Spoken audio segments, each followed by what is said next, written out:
And welcome back to another episode of VGOSTRAM. We are here with myself, Eric, aka Giraffe, and my co-host for today. I am Cody, or Chemlicker. And we will be actually going over the soundtrack for Mega Man X5, which is possibly my most favorite Mega Man X game. Or Mega Man game. It's in top 5, if not top 2. Get it? 5. Yeah. But yeah, I was actually really excited for this OST. I wouldn't say it's my favorite OST out of all the Mega Man X games, or even just the Mega Man games in general. There's a lot of really good OSTs for the series, whether it's just the X series or any other ones. I'm kind of surprised you picked this one then. Because this game is near and dear to my heart. All right. Yeah, I mean, I get it. Any gushing you want to do before we actually get to the meat? No, I mean, there's going to be a lot of gushing throughout, so that way there's a lot of spread gushing around. And don't be fooled by my actual love of this game. There are some songs that I really don't like, just mixed in here. I wonder if I can guess them. I mean, I'll say only a few of them are stage themes. The others are just kind of like general themes. But without further ado, we'll get started with the first song on the playlist. Again, everything's always going to be linked in the description. First one is going to be the intro. Now, not every game has an intro in the Mega Man X series, or even Mega Man series for that matter. The only ones that got an intro were Mega Man X2. I want to say it was the PC or PlayStation port of Mega Man X3. Mega Man X4, X5, X6 kind of got one. And then I think X7 just had the opening movie. And then X8, which we may eventually go through, had probably one of my favorite openings and then just got gutted when it got sent over here. I remember you were going on. Like, you've showed this song to me many, many times. And I just was excited to hear it. Like, waiting for the movie. Like, oh, it's the best movie ever. And then I get to the game and it's just like the opening, like, logos and stuff. And then just menu music with this, like, really generic rock MIDI. It's like, huh. So that's it. I mean, it was pretty good for its time. Remember, this is still PlayStation 1. I'm talking about the American version that we got. Oh, I thought you were talking about this. I didn't know you were talking about X8. Yeah, the horribly gone wrong. Just like they did it in like 2 minutes just to record it. Yeah. But yeah, that'll be for another episode. We're going to be talking about a good opening. Well, I mean, Wild Fang is a good opening song. But for X5. I thought you were going to say something. Anyways, so I like this song for a multitude of reasons. The opening song plays... actually, no, the opening sequence, not the just song itself. It plays and it shows actual enemies from the previous games. So it shows not only Sigma, but it shows the X-Hunters from X2. Shows Agile and Vile in X3. No, it shows Vile in X1, X-Hunters X2. I want to say it uses Dr. Doppler in X3, and then it uses Colonel and Duo in X5. You know, to everyone else, like out there, I've played this game and I beat it 100%. But I did it like so fast that like I don't really remember a lot from this game. So I specifically do not remember that opening.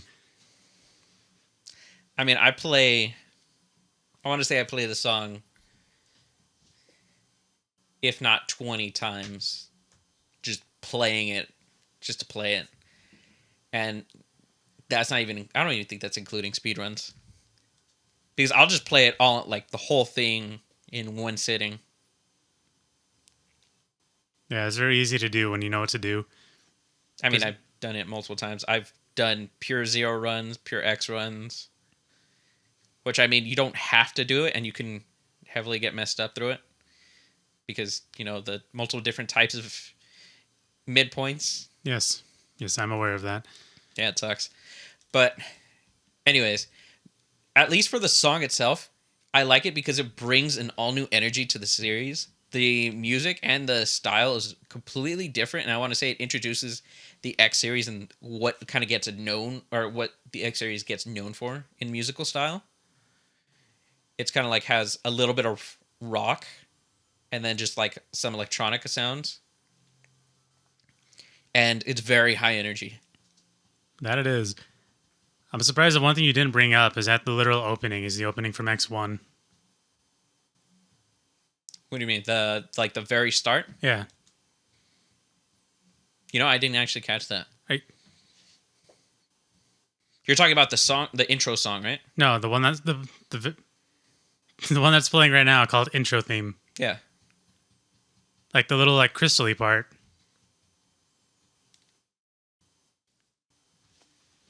I know what part you're talking about, but I don't.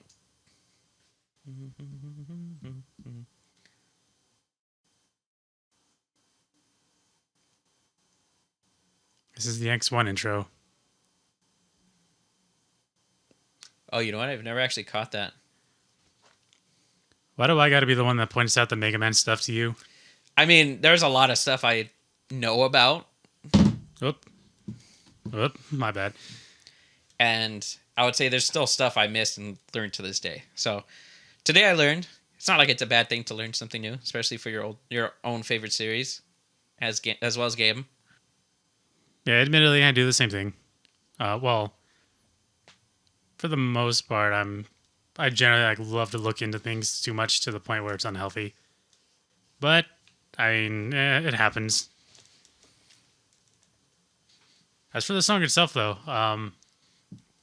pretty much what Eric said. Like there's a little bit of a spoiler for like the rest of the podcast. There's a lot of X1 themes in here, and that's because this was supposed to be the last one, so they wanted to go all out. There was two reasons they wanted this to be the last one. One, because they thought that the X series was kind of hitting its peak after the ending of X4. Plus, Capcom ended up hiring the company Inti Create, which is known for their Gunvolt series. Well, now they're known for Gunvolt.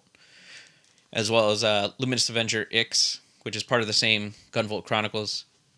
They ended up hiring the company to make a pretty much successor to the Mega Man X series, which is known as the Mega Man Zero series. Pretty much was supposed to take after the events of X5, but because X5 was probably like a really good, I don't know, it did well, or it did good enough to warrant actually another sequel, which was X6, which is probably the most hardest Mega Man X game, even for somebody like me who's could probably play through most of the X game series with like no problem. And it's also unenjoyable. The boss fights are amazing, except for this like the jellyfish square. But then you have all the stages that just have the worst stage design. The museum. You know what? I wouldn't even say the museum. You have Metal Shark Player stage. You have what was the other one? There was one more. Blazing Heat Nix's stage. The donuts. I hated that. Oh, yeah. The donuts were super annoying. But anyways, I feel like we're detracting from the actual song. So, I would actually rate this outside of Wildfang. This would probably be my most favorite, if not second favorite theme of the series, or intro theme of the series. So I would actually give this a 9. That is very high. It's very high. I do like it. but like I don't have the attachment to it that you do. But even with that, like it's still like I give it a 7. I mean, this game is probably technically it's the first Mega Man game I've ever beaten by myself. So I played X1 when I was younger, but I never beat it, and I was only able to beat like a handful of stages. But it wasn't until I was older and got through X5 when my brother borrowed it from a friend, and that was just like the first time I ever beat a Mega Man game. I mean, yeah, that's an attachment. It's a heavy attachment. I had something to say, and I don't remember. Oh, yeah. There's one more thing I wanted to point out about the song. Like after it picks up and stuff, and like it has the, I guess it's like a rock organ. It essentially just becomes Deep Purple, which Japan is heavily known for loving, as seen by the Black Mages. I mean, it's not a bad thing. I actually like Deep Purple, or at least I like their style. I like Deep Purple too, just not Smoke on the Water. Because it's overplayed. It's like their one song. But moving on. Did you rank it? Yeah, I said 7. Oh, sorry. So the next song in the playlist is going to be the character select theme. This is back when, well, there was only 2 games where they had you select characters at the beginning of the stage. X4, which you stuck with the character, and X5, where you pretty much choose whichever character you want to start with, and then from there, that character has more, like an extra ability or has something extra for them. X gets the Force Armor, which is essentially just the 4th armor from the 4th game, and then 0 gets access to his Zero Buster, which sucks, to say the least, but it gives him a ranged ability. Anyways, there's actually a thing you could do in X5 where you can actually start with the ultimate armor for X or the black armor for 0. And there's like a little jingle that plays, and if you do it right, it actually sounds like it fits in the song because it's part of the actual theme. It just played much quicker. I swear I never got it to work. You won't be able to tell. Like, it's a very... Because when it happens, it like sounds like it's part of the song. It just goes... Dun, dun, dun. Yeah, I'd never seen it or heard it because I couldn't get it to work. Yeah, it's literally going on the controller, pressing up on the joystick twice, and then down 7 times, or down twice and then up 7 times, depending on which character you choose. So as to a review part of this song, I'd say this is among many where it kind of gets a low grade because it's just an 8-bar loop. And there's only so much you can really do with that. Yeah, like this song isn't really all that great. It does a decent job at just, being a character select menu. I mean, no one's going to usually be on this point more than maybe two loops, maybe 3 loops, depending if they're trying to get the code or not. Yeah, I mean, like, as just from a simple loop, this is probably one of the better ones in the soundtrack. Yeah, because there's some really bad loop songs that are just general, like either certain menus or like certain events. And we will talk about them. Oh, we will. But as far as just a general loop goes, like, I don't know, I'd give it like a 5.5 to 6. I'd give it a 6. Because, like, it's inoffensive. It sounds like the rest of the soundtrack. That's pretty much all I got. Yeah, I mean, there's really not much more to say about this song specifically. Then we got X's opening stage song. All right. As the resident X player, apparently, I'll start on this one. I think it's sad that the Mega Man series is my favorite series, but I end up always wanting to play the red character. So, this song is probably one of the stronger songs in the soundtrack, personally. Like as soon as the synth comes in, it's almost the what do you call it? Mission clear, or does mission start? I think it's the clear jingle. But anyway,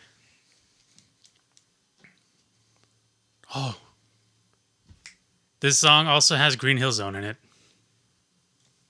I can hear it. Which is another blue character. Yeah, where there's another red evil edgy character, but they're not actually evil. I mean, would you really call Knuckles edgy after they made Shadow? I mean, after Shadow, no, but I mean, he was edgy in Knuckles and then maybe Sonic Adventure. After that, he was never edgy. Because Shadow was introduced. Yeah, because so, I mean, even then, Knuckles was an idiot character. Especially even like now. Oh, dude, it's even better now.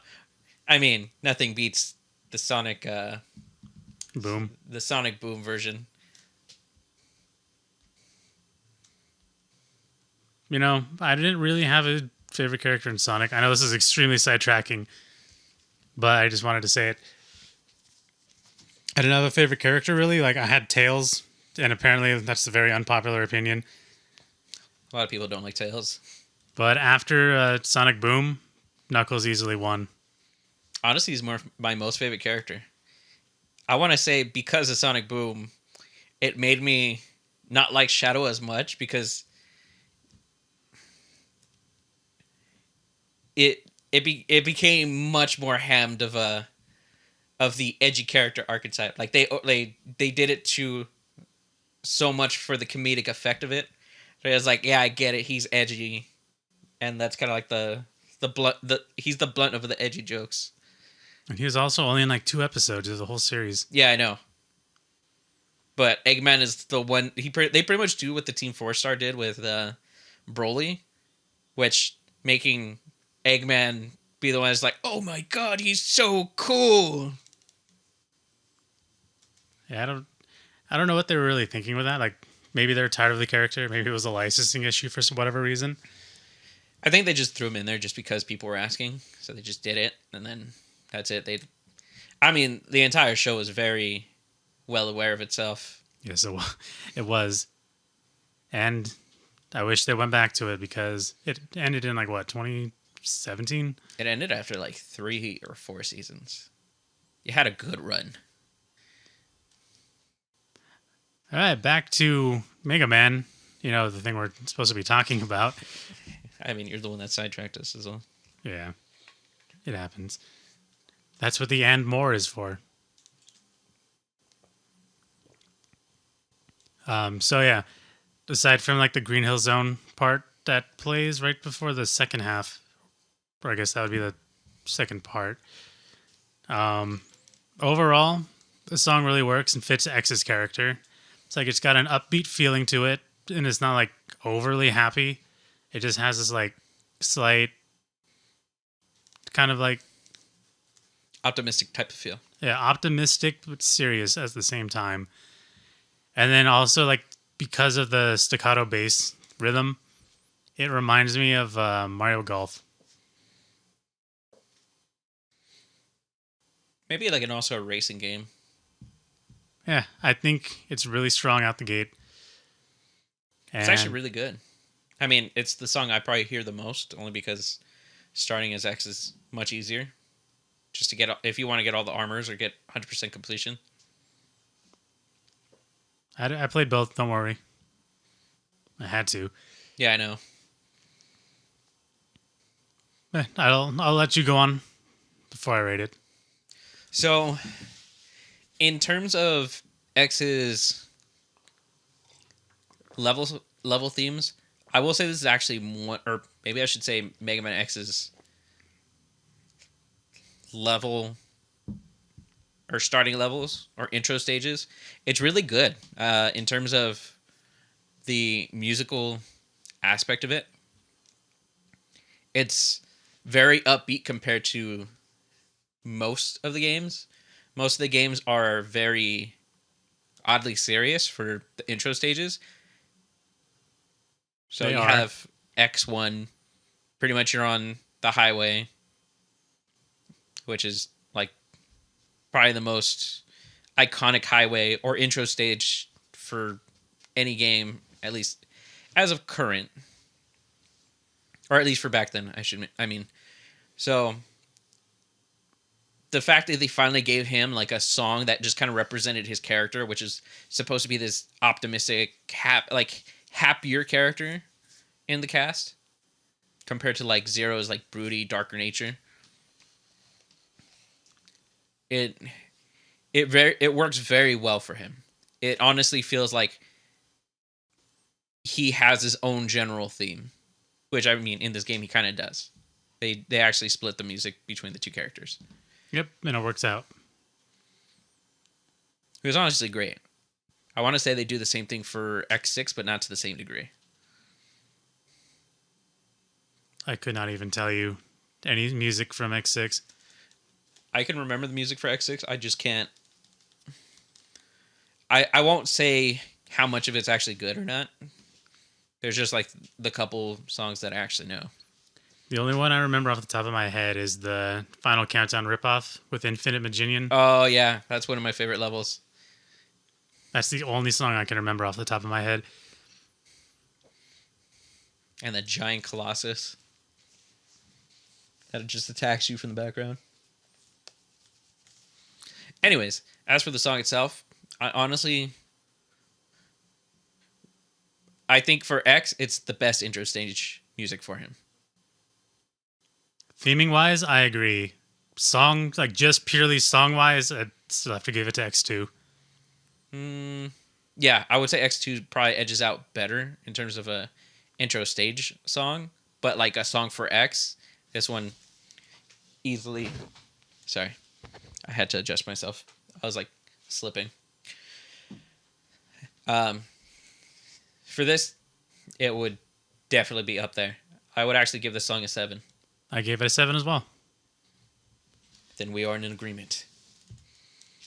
And now the next one I'll let you introduce because you're edgelord. So the next song is going to be... I resent that remark, by the way. The next episode... The next song is going to be Zero's opening stage music.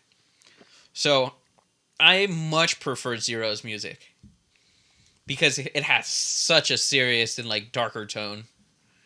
Like, it's not at all happy. And in terms of character songs or even just like stage music, I would say this is probably up there on the soundtrack, like probably top 5 songs, which is pretty good for just an intro stage. Wait, is that for the soundtrack or for the entire series? It is for the entire soundtrack. Entire series, that's even harder because you have a lot of contenders up there. Yep. It's a pretty consistent series sound-wise. Even X7, which, dear Lord. Even though that game is a coding mess, the music for that game is still pretty good. So yeah, this song definitely fits Zero a lot more because it is Zero's song. Like, it's really edgy, like comparatively to X. Like, it has more of a musical edge to it. There's no happiness in this song whatsoever. It's all in minor, isn't it? At least like as minor as you can get without making it sound kind of bad. So one thing I wanted to point out about this song specifically, it sounds like very frosty or icy, which doesn't really make a lot of sense. I mean, I don't feel like it has like an ice theme level, unless you mean it's like rather cold. It sounds like it fits for an ice themed level. I don't know. Personally, for me, it doesn't really feel like that. I even want to say that the music, or like the instruments can't really say instruments, it's MIDI, but like the audio files that they use is the same between X and 0. It's just they're done differently. No, they're different.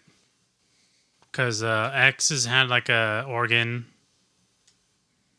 I don't know. No, it didn't. The synth lead is definitely different though, and then X didn't have the like crystally sounds. I will say the crystals. I would say, what is that? A xylophone, maybe? No, it's a synth. A MIDI synth. That's pretty much what synths are. But this one's more MIDI. Two other small things I wanted to add. Compositionally, like the way some of the melodies come out reminds me of both Castlevania and Falcom, which is a very recurring theme in this soundtrack. I mean, I would say, given the fact that Falcom and Castlevania are both older than this series, well, older than this game, I should say, it's probably like a good like inspiration. Though I would say maybe older Falcom is different. I don't know what their older songs sound like. I know some songs from like East 1 through 4 or 3. And it's a little bit like more hyper than Cold Steel stuff or just trail stuff in general. It's definitely more like 80s rock sounding like this. I love this 80s rock. 80s rock is also another big theme in this soundtrack. I would say this and maybe X6 have a very similar audio style. I would say X4 is rather, or much different. I could not name one song from X4. Just because the audio mixing was so bad. I mean, it was their first time working with a PlayStation with like that type of game. Granted, they have like Street Fighter and all those games that they were working with. I'm just saying, you cannot hear the music past the sound effects. You mean the constant explosions? Yep. Anyways, as far as ranking goes, I want to give this one a 9. I give this one a 6.5. Really? Huh. Okay. Well, I know you prefer X's, so it makes sense. Pretty much. So now we're getting to one of the problem songs. Yep. I was not a fan of this next song. So, you have the mission report theme, and in terms of song, it's very, very repetitive. It's in one of the 8-bar loops that I was talking about. It just pretty much just getting higher, and it just pretty much goes in higher scale and then resets and then like builds up again. So it's pretty much not really a song. Yeah, it's more of a jingle, if anything. Which, I mean, for a mission, like end level song, or maybe not end level, but like a result screen, it's all right at best. I honestly don't care for it compared to like some of the others. Yeah. I really don't have anything else to add because it's an 8-bar loop. And it kind of just does its job. Yeah, I mean, I personally just gave it a 4. I'd give it a 4 also. There's like, what, 4 of these? Maybe a little, like, maybe 4 or 5 types of, like, songs. Yeah, songs like this, there's like 2 mission or level select songs that have a very similar sound, I think. Yeah, maybe about 4. All right, moving on. All right, now you got the stage select music. Well, the first one at least, which I don't really care for it. I much prefer, I think it was stage select 2, which is much darker. We'll get there. But you do hear like a little electronic sounds, like they're very faint. They pretty much sound like the monitor going off, like stuff like on the screen that's going on like in the game. I would not have picked up on that if you never said anything. I'm honestly surprised you didn't pick it up. You're Well, usually more keen on those little details. so usually when I do this like soundtrack reviews, I'm on my the Inside Extra bike, and I have AirPods in. Hmm. But this time I use my monitors, so you tend to lose a lot of details and stuff like that. Unless you're listening like extremely loud. Like me. But that's actually a cool little tidbit. Yeah. It's pretty much, I mean, for those who've never played the game, pretty much anytime you're on the stage select screen, you're looking at a giant monitor, which is showing you like kind of like a hologram of the planet. Pretty much. Kind of like a globe, but just like spread out. So as for the song itself, it's fine. I think it's off the top of my head, it's probably some of the stronger stage select, like plain stage select music from 1 through 5. One's okay too. One's probably better. And I honestly don't remember 2, 3, or 4 off the top of my head. I want to say X8, X4,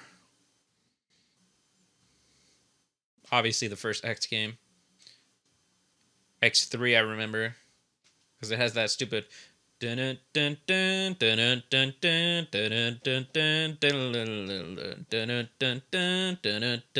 thought that was a Sigma like stage. No, I want to say that's the. Now you have me second guessing myself. I want to say that's the stage select screen. That's for 3? Yeah. I can't remember 2s. Me neither, and I love that game. But yeah, as far as stage select themes, it comparatively, it's I don't know, maybe middle of the pack, maybe lower half. I don't really care for this one, honestly.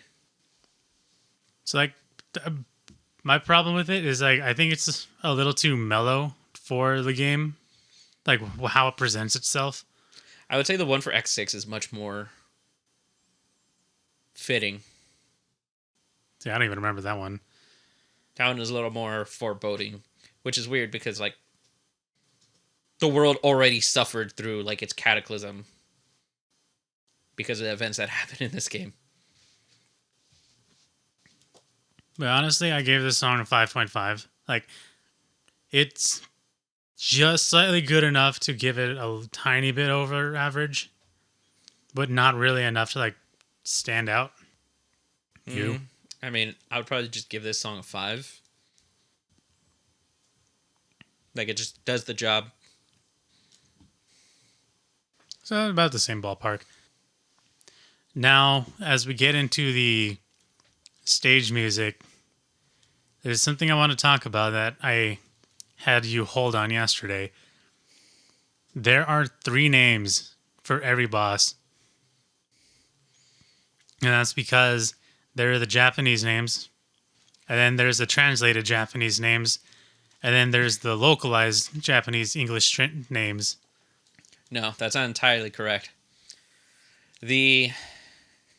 So you like you said, there's the Japanese names, and then there's the actual translated correct names. But before that correct name one, there were names that they made on their own liberty. Yeah, localized. I mean, Not translated. Remember, do you know the difference? kind of, not really. Localized is what 4Kids do. I Where love it's 4 like Kids. it's irrelevant to the like source material. They just, taking a character named something like, Yoshimitsu and then calling them Tony. So kind of like using. I'm trying to think of a Yu-Gi-Oh character because I know 4 Kids did a lot of changes for Yu-Gi-Oh.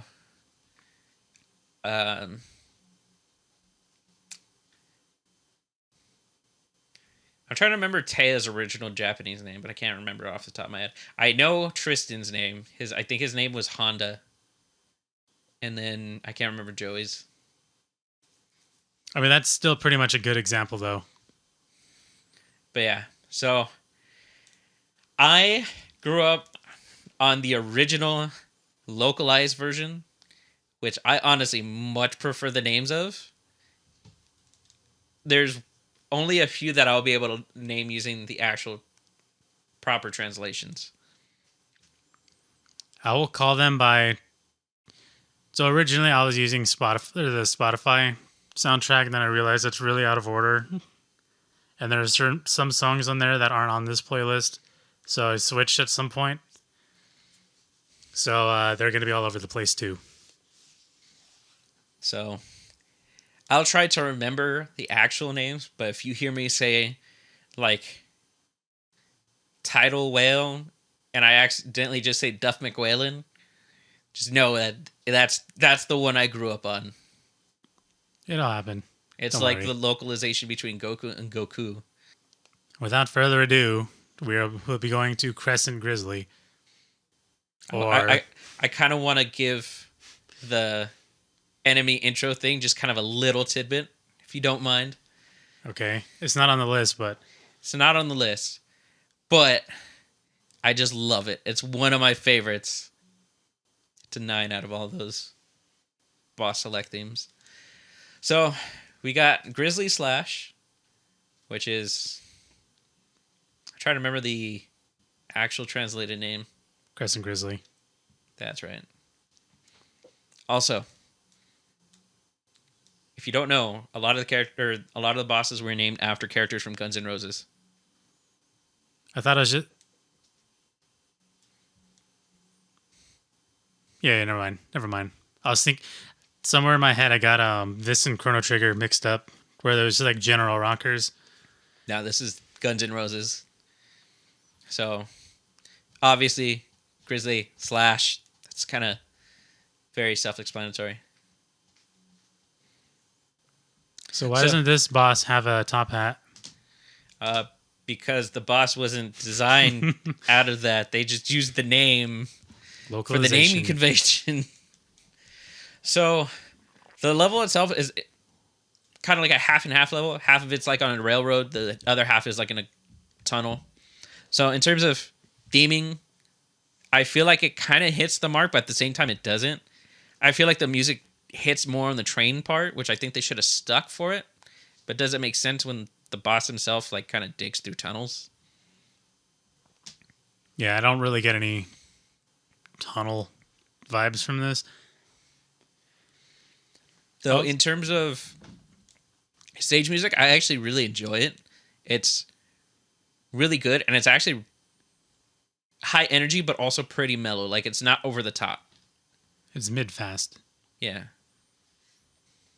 I do like the song too, but I do have to knock it down a point for its incessant use of orchestral hits. I hate that sound with a burning passion. Do you mean the MIDI orchestral hits? Yes. Yeah, MIDI doesn't do it justice. I would love to see if this got like an actual like non-MIDI version. I'm sure there's a version out there, but it's probably going to just be predominantly rock. Like Black Mage's treatment. More or less. I mean, if you were to do like a one-to-one translation of the songs, like guitar, or a MIDI guitar just becomes guitar, or electric guitar, and then whatever electronic sounds, you can kind of do better if you can.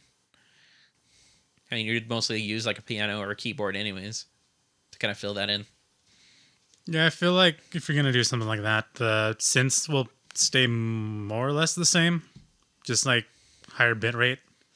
Yeah, it would just be a little bit better sounding. But as for the song itself, like, there is not really a sound to describe how the song sounds aside from just it sounds video gamey. Yeah, it's video gamey.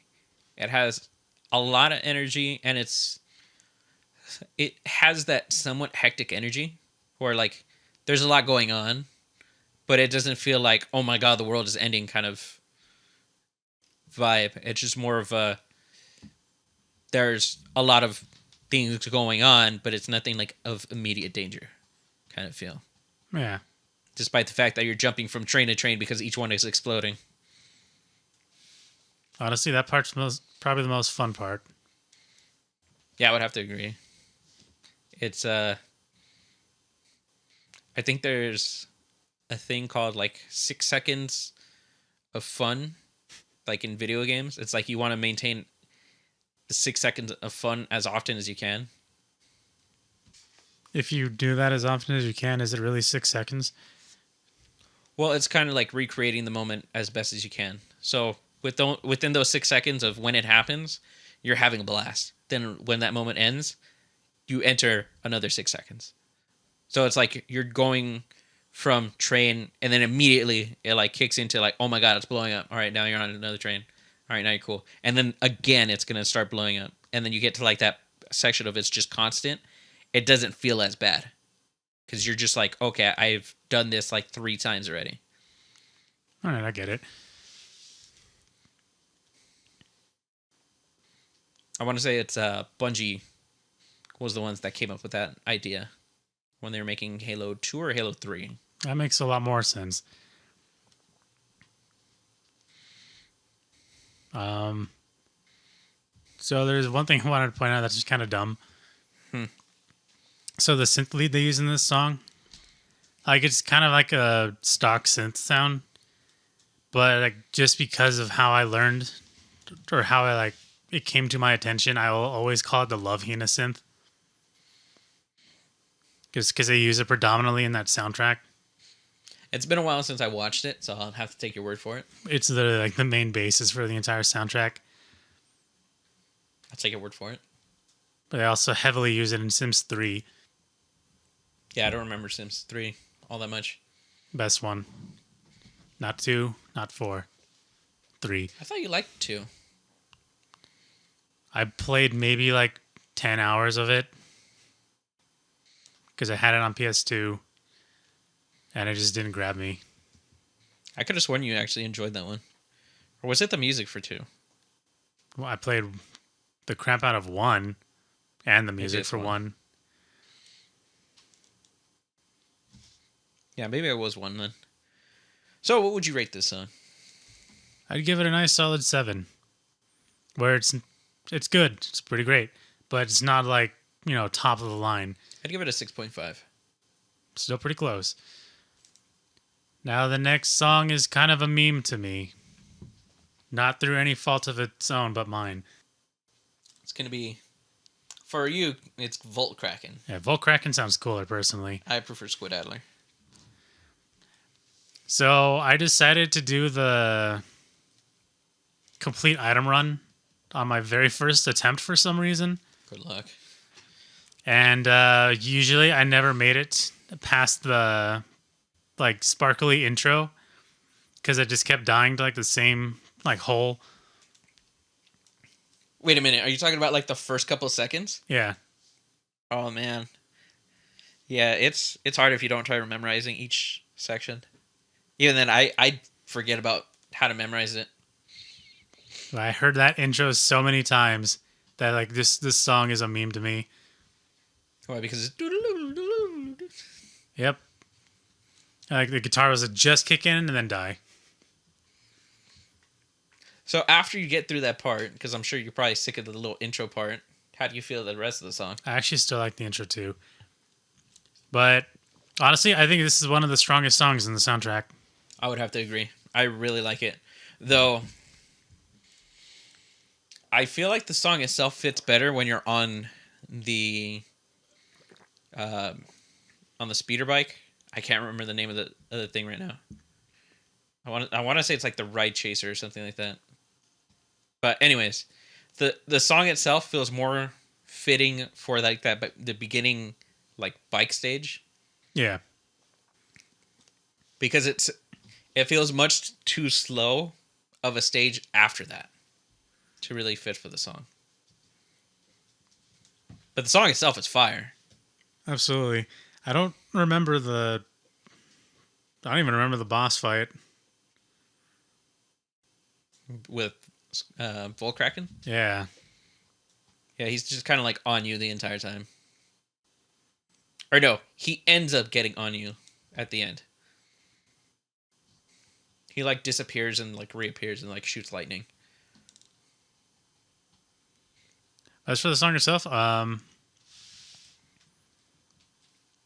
think it's weirdly like, even though it's more electronic than it is rock, I still think it's like one of the more rock heavy songs. Well, it has more of a rock groove to it.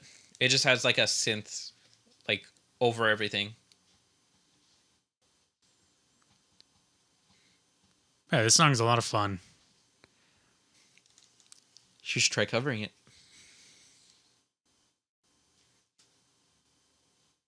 You know, it's not a bad idea.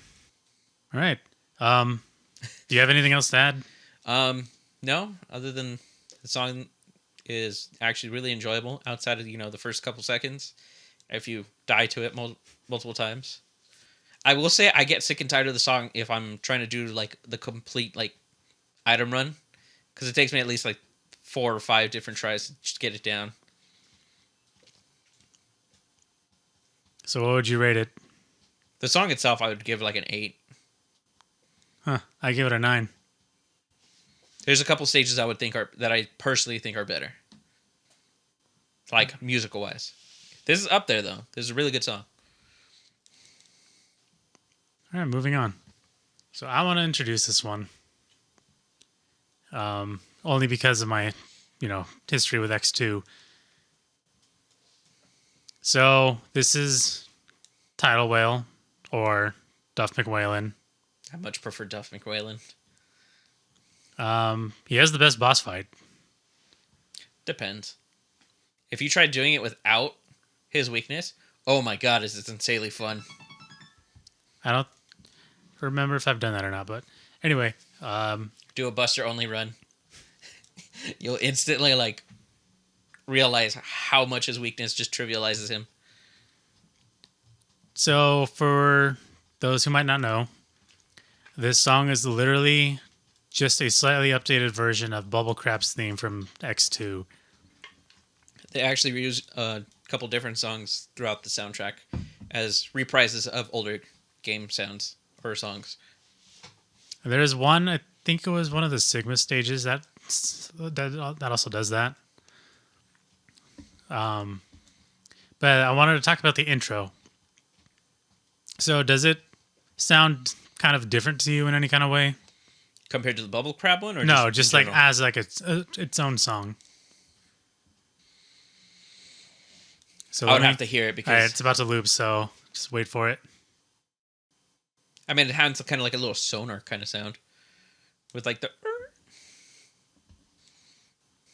That's a whale. Is it? It's supposed to represent the whale. I know it was supposed to represent it, but that's not what I was getting at. So the intro is very proggy, to say the least. So it starts off with 7 bars of 6/8, and then it finishes off with a bar of 8, and then it goes into 4/4 for the rest of the song. And it took me a good couple of listens to like get that down. And what's even trickier is that like even though it's the 6/8, it jumps on like half or jumps between the up and down beat. So it sounds like it's like goes even crazier beyond that. But it doesn't. That being said, I honestly don't even remember the stage itself. I just remember the boss fight, which I really enjoy. I remember the stage because it's very slow. It's one of those auto-scrolling stages. And if you speedrun auto-scrolling stages, you tend to dislike them. Yeah, they suck.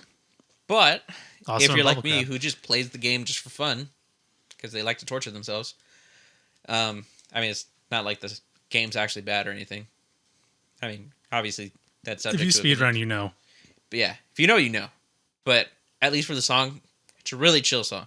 I actually prefer this version over Bubble Cram's version. Probably because there's more to it.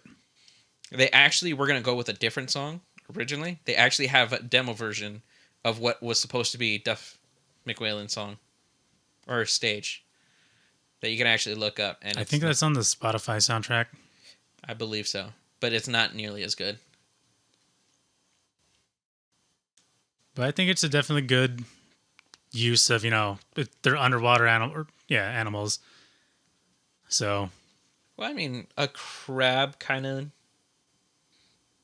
It could be a beach animal, but yeah, technically. so whales can also beach themselves. I mean, sometimes whales end up on the freeway, but we don't really mention that. But yeah, for this one, I give it a 9. I really love this song. Wow. This is actually one of my favorite stages, just because of the song.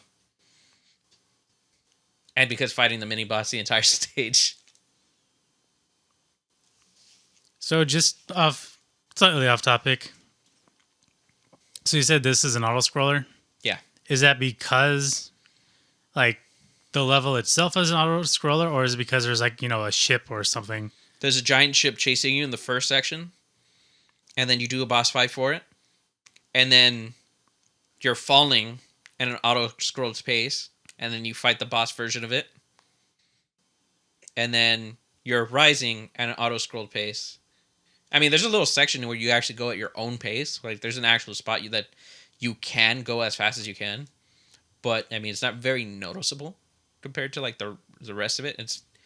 It's not something you can be like, oh, I'm going to optimize these 6 seconds, because you're getting from point A to point B, and it's such a short spot. It's like, it's not really comparable to the rest of the stage. The rest of the stage is literally just controlled at its own pace. All right. I was asking because, in Bubble Crab's stage, you have that ship that is supposed to be chasing you. Yeah, you just completely pass that thing. And then one of the things is that, like, you're supposed to destroy it if you want to get to the secret boss area. But the faster strat I found is, like, you can go behind it. And if, like, you're constantly taking damage, but if you're fast enough, you can just, like, kill it immediately. Yeah, technically. That was just a little tangent that I wanted to point out because that game's fun to me. So what I would rate this song is 8.5. Okay, that's pretty high still. Because, I mean, it's Bubble Crab. And that song already was good in, like, X2. Funnily enough, some people actually think this is the downgraded version. I would honestly just call it a side grade, like, worst. Yeah, at worst, side grade. If anything, it's an upgrade. It's a for its time, it was modernized. For, like, 2 consoles. Because you had, like, Super Nintendo. And I want to say there was, like, another generation of games, and then it was the PlayStation. For what? Because this was a Super Nintendo. Or, Bubble Crabs was on Super Nintendo. Yeah. PS1 was along 64 and 64 and Super Nintendo. Sorry, my eye is, like, really hurting. For whatever reason. Do you want me to pause it? No, I'm good. I had to scratch the living heck out of it. Yeah, moving on to the next song. So the next song is Izzy Glow. Now, Is this... This is Spark Firefly? Yeah, Spark Firefly. And personally, I don't care for the stage. The song is actually pretty good. Despite the stage sucking. I really don't like the stage. Because the stage is one of those, you kind of have to wait there a little bit if you want to, like, not die.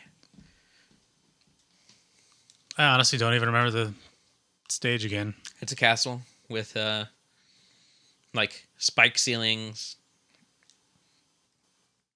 And, like, they slowly rise up. Then you have those giant lasers, and it's the reused asset of the giant, like, staircase that's in X4 that was used for, was it Jumping Marshmallow? No. Jumping Mushroom. Split Mushroom. Oh, yeah. Yeah. They recolored it a third time. Because it's used twice in Split Mushroom stage. This is Capcom we're talking about. Reused assets. So I agree that the song is actually pretty strong. There's something about it though that reminds me of Final Fantasy X2, and I'm not really sure what it is. Which is weird because those games are like a huge generation apart. Yes, they are. So I And want to not say even the this same is. company or genre. I know. It's just like 80s metal in a game that was made in the 90s, late 90s or early 2000s. I want to say late 90s. Is this part that reminds me of X2? I think it's the desert, Bikanal Desert song. You keep saying X2 and it makes me think of Mega Man X2. But Oh, I know right. you My mean bad. 10-2. My bad. I know you mean it, but it's just like in my head I have to like stop myself from thinking that. It's weird. I never even call it X2. Yeah, I know. Huh. I think it's just the Mega Man X thing is just kind of making that stuck in your head. Yeah, the song is cool. This is probably the most rock-focused song in the soundtrack, I think. I want to agree, but I want to say there's maybe one more that's more rock centric. Yeah, I want to say there's one. At least for in terms of stages, yes, this is probably the more rocky song that they have. Well, there's something cool that happens in a handful of songs in the soundtrack where there's a bunch of like, instruments going on at the same time, but they're kind of like doing their own thing rhythmically. So like in this song, you have like 3 or 4 different types of like sequencers just like doing its own thing, but like none of it really stands out as like it's off or anything. So like that's a pretty cool mark of like knowing, you're doing it right. Yeah, I mean, in terms of like the way the song's laid out, I want to say it's oddly doable. Like you could probably have made an actual rock song out of it if you kind of like remove some of the synth and like replace that with maybe like some vocals or something. It probably could have posed as like an actual song. The Guns N' Roses song. I thought you said Deep Purple. That was a different thing. But yeah, in terms of ranking, I would probably give this like a 7.5. Yeah, same. 7.7. 7.7? Okay. Just plain old 7.0. It's good. It's good. It's pretty good. The stage sucks. Literally my least favorite stage to play. That the one where it's like there's a heart container on top of the block of spikes? I don't think so. It's like you knock over that thing and then you go down and then it's like on the floor. It's like all spikes. And there's like a little spot that you can get to. There's 2 ways to do it. You can either just get the Gaia armor or you could just hope you could dash far enough. Maybe I'm thinking of a different game. I mean, you can also use the Falcon armor. I think you're thinking of a different location. Yeah, there's like these like brown blocks with spikes on like both sides or something. You have to like knock one of them down and you jump on it before it like disappears from the stage. No, that's split mushrooms. Ah.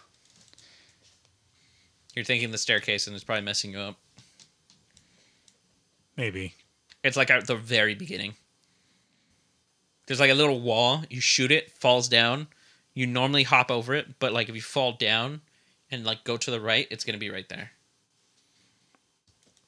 You can tell I know I play this game too much if I can just picture where the location is perfectly. You are the Mega Man guy. I wear that with a badge of honor. All right, moving on to the next song. Now, this is a little bit harder because I don't know how you pronounce the localized version. I pronounce it the Skyver. That's right. Some people call it the Skeever. I call it Spiral Pegasus. Yeah, Spiral Pegasus actually sounds cool. I actually think both names are much are really cool, but I prefer the Skyver. Before we even get into it, I just want to say I hate this boss with a burning passion. Why? I It's still just have never Storm figured Eagle. out. It's literally Storm Eagle. Nope. Like, there's like the two little lower platforms you stand on. Yeah. No matter what I did, I can never not get blown off of that. You just freeze time, right? That's another thing. I never figured out how that power up worked. You just hold him in place because he's not fast enough. It never worked for me. Really? Yeah. Like I said, I struggled on this stage, or the boss. You've seen me use it on him. Because remember, I sped run this game at 0. And I did it with 0. Does it work differently with X? I don't think so. Because his weakness is still the same. Like I said, I couldn't figure it out. Nothing worked for me, so I had to do a Buster run. I think you did it like when he was in like a certain spot, so it just kind of like maybe bugged out. Whatever the case, I did not enjoy it. Song's cool though.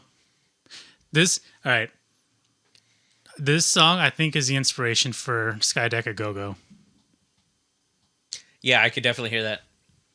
It's more of a chill version though. Like the chords and the chord progression are like the exact same. Like the tempo is the exact same, and then the only thing that's really different is like the leads.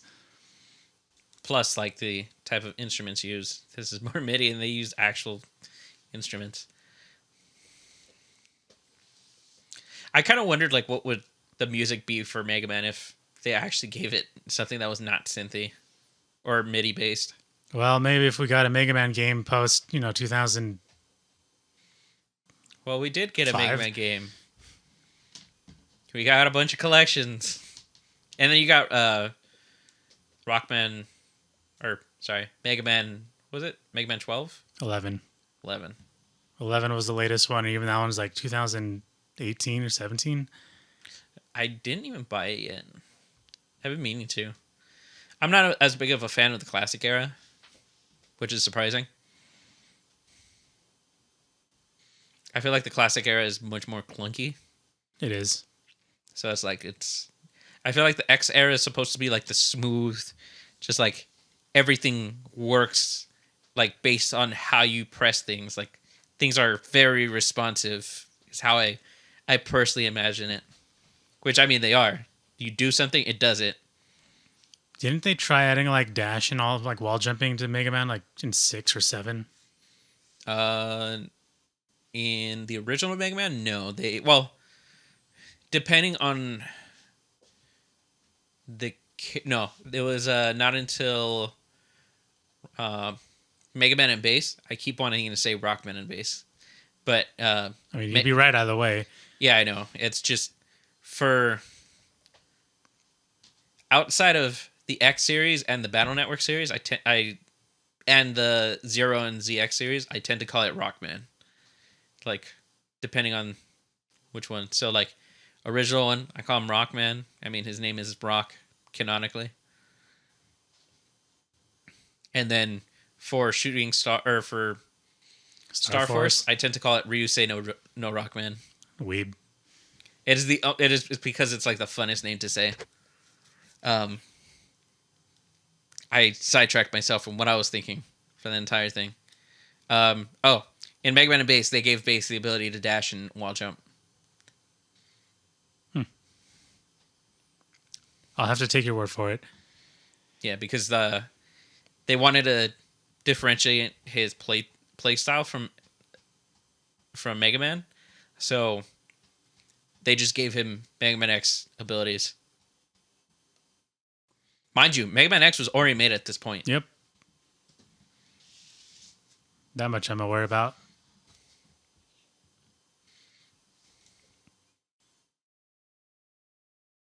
Did we rank this song yet? Nope. We haven't even really talked about this song, actually. Nope. Besides the fact you were bringing up that it was a Sky... Was it? Sky... Something a Go-Go? Oh, Skydeck a Go-Go. Skydeck a Go-Go. From Sonic Adventure 1.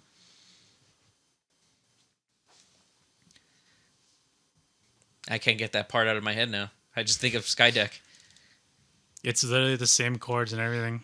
It literally is. I'm pretty sure Sonic. I mean, it wouldn't be the first time Sega ripped off a different company's ideas. They tend to do it a lot. Same thing goes for Capcom. Depends, like where it originated from. But I mean, Sega does it a lot more.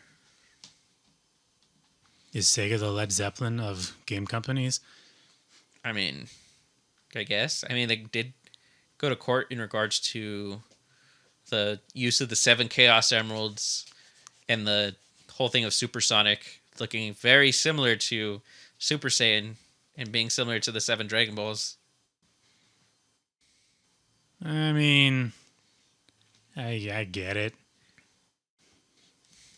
At least for Supersonic, I can totally understand that. But I feel like the Chaos Emeralds are different enough. They're different enough. And they host a different function. I mean, they're the MacGuffin. I think that was just more of the point of it. Anyway, structurally, it's typical like rock form. It's got a little bit of like lead switching, where it's like, do a couple bars here of like this instrument and like switch sounds. Same thing, switch sounds. So it's, rock at its core.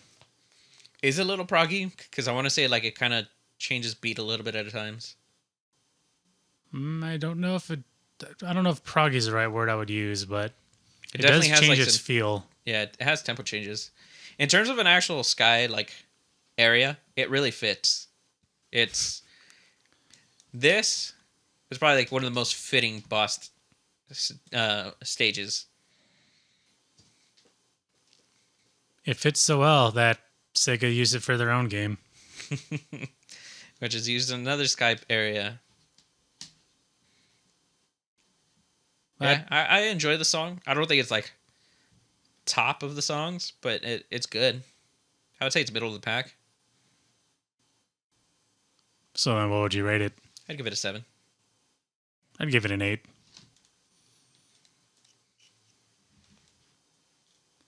And moving on to the next song. I'm not a big fan of this level or the music for it. I'd say I'd probably rank it my lowest out of all like the regular stages. So there's one thing, Archie. I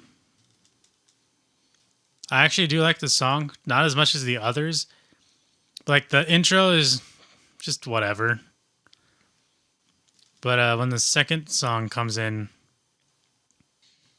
I believe it's when it gets its like strong point. There's that Love Hina synth again.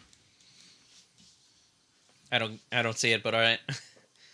I know what synth you're talking about, but I don't really connect it to Love Hina. But this song, I feel is like it does have like a jungle foresty feel to it, which is what it's supposed to be. This part is what you're talking about, right? Yeah, this is the second half that I think is the best part. It's the best part, but it's just like I'm not a big fan of like the very beginning of it. It like drags it down really hard. But it's like it's very Japanese in its writing because like those interval leaps are very common in Japanese media or songwriting, which gives a really strong sense of melody. And then there's a little bit of like a Toho thing going on at some point. I don't really remember where. But yeah, like the first half of the song is like so slow and nothing. So it gets bumped down kind of hard. Yeah, I feel like it's too slow for the beginning for how much it picks up like in the latter half. I think if they kept it like the same energy as the second half or just remade the first half and kept the second half, I think it would be a much better song. So what would you rate it? I'd give it a 5.5. I gave it a 6. I wanted to give it a 6, but I just don't like that intro enough. That's why I gave it the 0.5. That's fair. And moving on to the next one.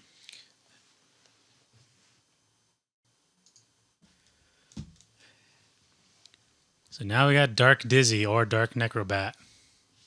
I would say Dark Necrobat's probably the better sounding name. Yeah. So I want to point out that this song is just an 80s pop song with like cave sounds. Cave sounds, 80s pop song. I mean, it sounds really dark comparison though. It doesn't really seem poppy. Do you not remember 80s music? Not off the top of my head. I Besides think Smoke on the Water. Think Michael Jackson. He had tons of pop music that's kind of dark sounding. True. That is very true. Speaking of which, this song actually sounds like a Michael Jackson song to me. Did you say that because it reminds you of Michael Jackson, or did Michael Jackson reminded you of this song? So I use that as an example just because, but then it just turned out that, oh yeah, this song actually does in fact remind me of Michael Jackson a little bit. That funky bass line though. That's easily the best part about the song. I will say I kind of sleep on the bass line. Well, I mean the rest of the song is really slow and it's weird. It's supposed to be a space level, but you're in just like a space museum. You're in an observatory. If that makes sense. Yeah. It's still better than X6's museum though. I mean, that museum's just horrendous. Oh no, the museum is affected by the nightmare. For whatever reason, it completely changes the layout of a functional museum into this hellscape. Totally makes sense. Also, if you want to get to this exhibit, you have to go through like 20 levels of wall jumping and spike thingy. What? What? You went to the secret boss area? Oh, looks like you're fighting Hymax. X6 aside, like the song does kind of fit. It fits, but it's just kind of like a weird, like, you could tell when the black hole is coming. They gave it such an obvious audio cue.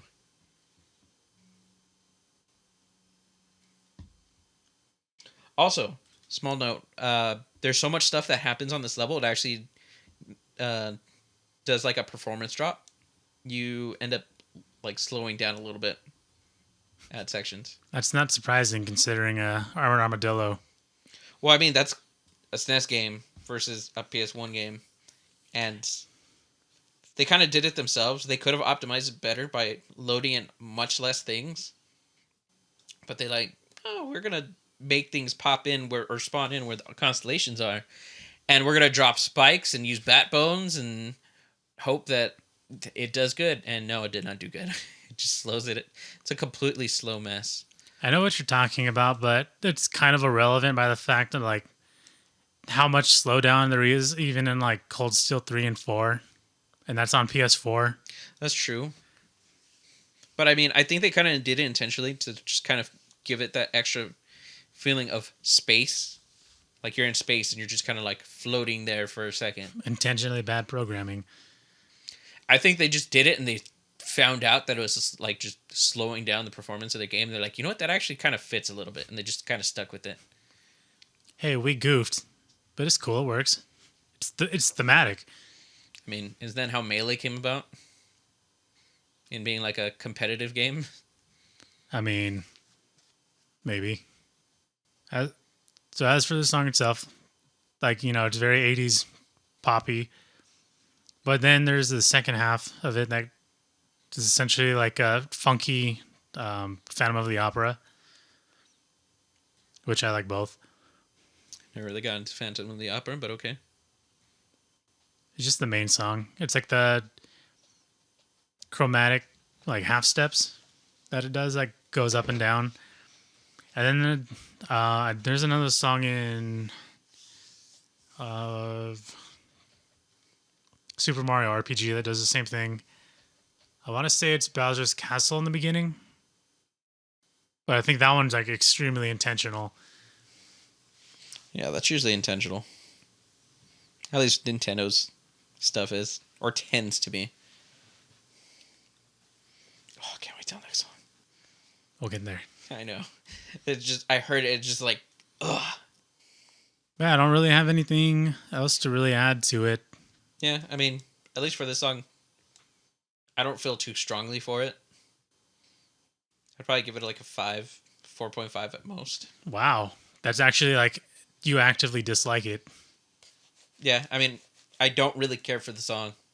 I actually gave it a 7. Mostly for the bass, though. The bass doesn't save it for me. The bass is cool, but one bass line, or, okay, one instrument's not going to just save the entire thing for me.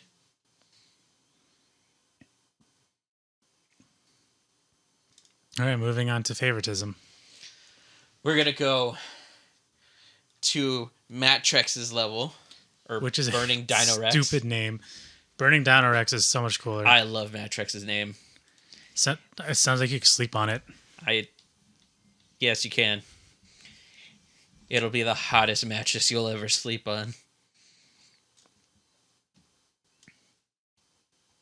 Anyways, in terms of regular boss themes, this is my favorite because. So when I say that, it's out of the 8 bosses, or 8 main bosses, like throughout the game. I like this one because I like the design of the level, and I also tend to like the fire bosses fight as well as music. So this goes with Magma Dragoon, obviously Matrix, Blaze Heatnix. I only like for his level music, and then his fight is fun. I hate his level though. I hate his level with a passion, but I like this song because it's weird. Like there's. In terms of a song that would be for like a volcano or like a very fire themed level, this doesn't really feel like a fire theme. I think it totally does. Like personally, it doesn't feel like there's some instruments that would give off the feeling of like hot or like a hot environment, but it doesn't feel like fire. It feels much too slow. Like it feels like more of a burning desert than it does feel like a volcano. I suppose I see what you're saying. Because there's 2, well, maybe I would say past Mega Man songs, which probably do this better, is Fireman stage in his original classic version, in the network transmission games, and I want to say maybe even Heatman stage in the classic games. Those actually give like a feeling of like a fire level. How about oh my god, I forgot his name. From which one? Flame Stag. Yeah, that one also works. But I feel like that just works in itself as more of a joke for the character. Because it's a stag. And then what is it called? Gallops? Yeah. I feel like they did the song that way more as a joke to the character. As being like a stag. Still a good song though. Good song. I will agree with that. But in terms of just like the song itself, I actually think this is like a really good song. You know, the first time I did this stage, like when we got to the like firewall part, I got extremely like anxious because I just wasn't expecting it. And it's like, you know, here's this one shot thing. Although I think, ironically, on the first time I didn't die, but on the second time I did. Is it because of the fact that there's the potential you could die at any moment? Or if you mess up, you die? Yeah. I say that's actually one of the most fair mechanics in the game. Because they give you plenty of warning. Yep. Like, it's more of a, how greedy are you to get to this point to try to just like get further faster. As for the song itself, it's definitely not as rock focused. It's like more like laid back. Sounds like it's wrong, but it's like also kind of right. Because like there's not really an emphasis on like any one thing besides like the lead. Yeah, So it like doesn't overall, it's have kind of a anything- slow song. Yeah, I'd have to say it's a slow, which is why I don't feel like slow it's burn. fire. I hate you. But yeah, it just doesn't feel fire themey today. Outside of that, I like the song. I do think it's fiery themed still, personally, but I still understand what you're saying. So I think it's just the bass itself because like it's a synthy, like kind of a fretless sounding bass, and that reminds me of the original Dot Hacks, especially in the way that is being played here, where it's like being played in like an A-B, like single line up, single line down, which Dot Hack did a lot, on top of being like very staccato-y. Staccato. Oh yeah, OP move. Really is. That and Kitty Claus. That is such a dumb name. I mean, you're the one that came up with the name. That doesn't mean I think it's not dumb. For those who've never played Dot Hack, or at least the first 4 Dot Hack sign games. Not Or sign. not sign. Just Dot Hack. Yeah, the initial Dot Hack games. It was... The actual move is called Tiger Claws. But he memed on it when we were younger and called it Kitty Claus. Just cause. Oh, yeah, this is another one of those songs where I said like there's a bunch of instruments doing their own thing without standing out. So is that a good thing or a bad thing? That is a great thing. Because like it's not really an easy thing to achieve. Because like you're so focused on the lead that like you're not paying attention that like almost every single instrument besides it is playing like a completely different rhythm from everything else. Except this kind of like does it way differently. Where it's just like everything is playing and it just stands.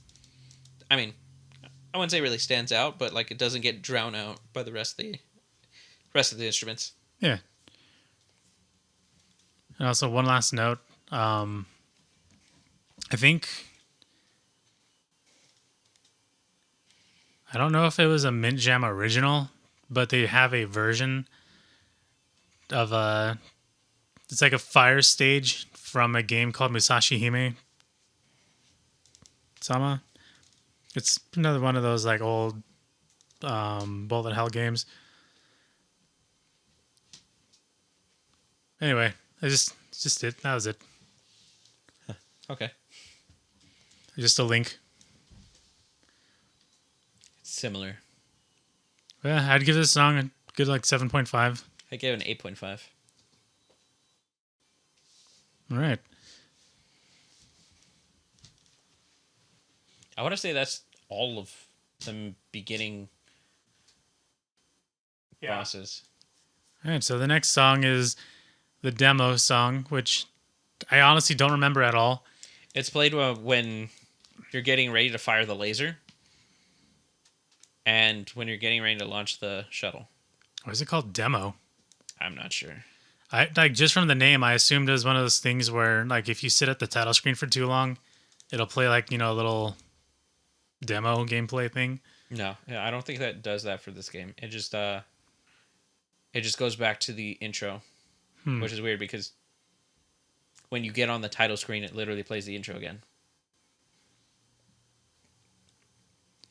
Well, in that regard, my context is all thrown off now. Blast off! Blast off! Zero died. Blast off! No, this is the laser. Remember, he says blast off to that one also. Also, if you play the original version, or the original version of this game, they tend to use B's instead of T's for whatever reason. What? Yeah, they mistranslate translated certain letters. How does that happen? It was a mix up. So you get like awkward sentences at like points. I mean, I know what the sentences are because I played the game enough. They fixed that in the Legacy Collection. So you don't worry about that, obviously. That's what I played. But like if you played like the original ones, you get the idea that he's saying classed off.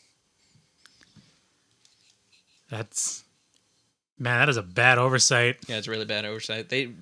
I would say they didn't really handle this translation very well. Like renaming Launch Octopus as Octopardo. I thought that was just a Japanese name. Who do you mean? Octopardo? I think that's his original Japanese name, but Yeah. I mean, they still should have translated it. Yeah, they should have translated it to past work for it. But the team that worked on it was their first time translating an Mega Man game. So they never reused anything outside of, I think, maybe talking about Colonel.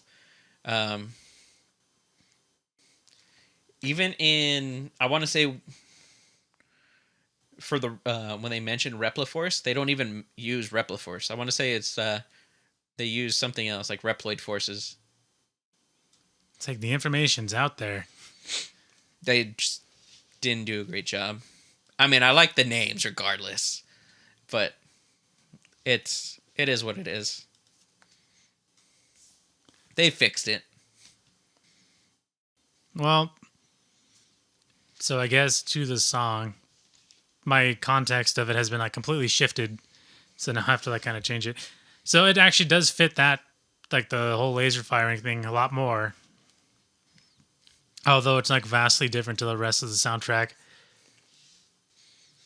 And in this part, in the second half, it reminds me a lot of A Link to the Past. Yeah, I was actually going to mention that. It reminds me of Hyrule Castle. Yeah, Hyrule Castle. A little bit of the Sanctuary theme, which is not as sad. It's a little bit of a part of there that kind of sounds similar to it. I feel like I had like one more thing written down about it. Oh, Chrono Trigger. Like just as a whole because of the like march. Yeah, I mean I could see it. But I would say this is very fitting. Although the song is probably not that great. I'd probably give it a 6. I gave it a 6 as well. Because it kind of does its job. I mean, you kind of have to improvise because your entire mindset of how the song worked just kind of got flipped upside down. Like it's a good song on its own. Just it really doesn't sound like Mega Man in the slightest. I mean, it's more of like an event song. But yeah, that's fine. So moving on.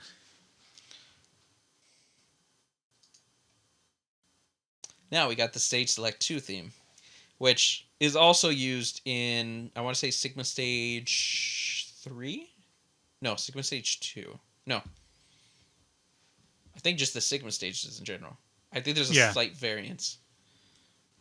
So, I was really confused because this song was further down in the Spotify soundtrack I was using, so I didn't get to it. But I got the actual Zero stage or Sigma stage. And then I heard this. I'm like, wait a minute. It's just the same song. But the difference is that although the Sigma stage has this part of the song, that's just the intro, then it goes off into its own thing. So this is just like the first half. Mm-hmm. Yep.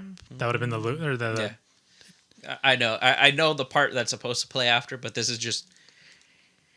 I would say this is supposed to lead into the actual Sigma stage music.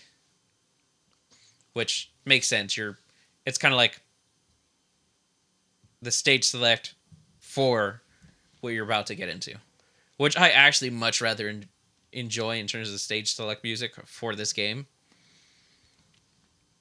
This one is definitely stronger and probably more fitting because it actually sounds like, there's something at stake. Well, at this point, this is when a lot of potentially bad stuff happens. So canonically, the spoilers, I mean, you marked spoilers anyways at the beginning.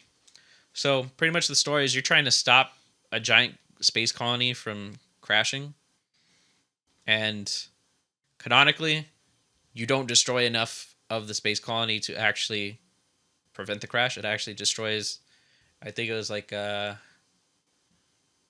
something to like 60% of the population gets killed. Huh.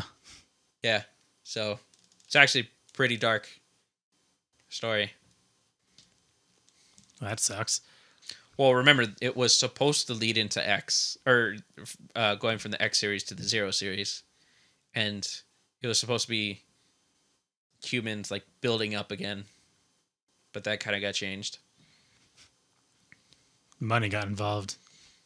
Yep, they were able to make way more money out of it, which, I mean, in a sense, they ended up making an even cooler storyline, I would say, because they made it that Zero ends up going to, like, putting himself to sleep, like, way later in the series timeline. And then, like, gets put back, or gets woken up again, and then gets put back to sleep permanently before they wake him up in the actual Zero series. Which I hope they actually do, like, or get to that point, because it would be cool to do the stuff that happens leading up to the actual Zero series. So you mean like X9? No, I think if they do an X9, they're not going to go with, like, the beginning of Zero. I think they would, if they were to do an actual, like, go back to that, I think they would just do a Mega Man Zero, like, just make a prequel instead of just making it an X game.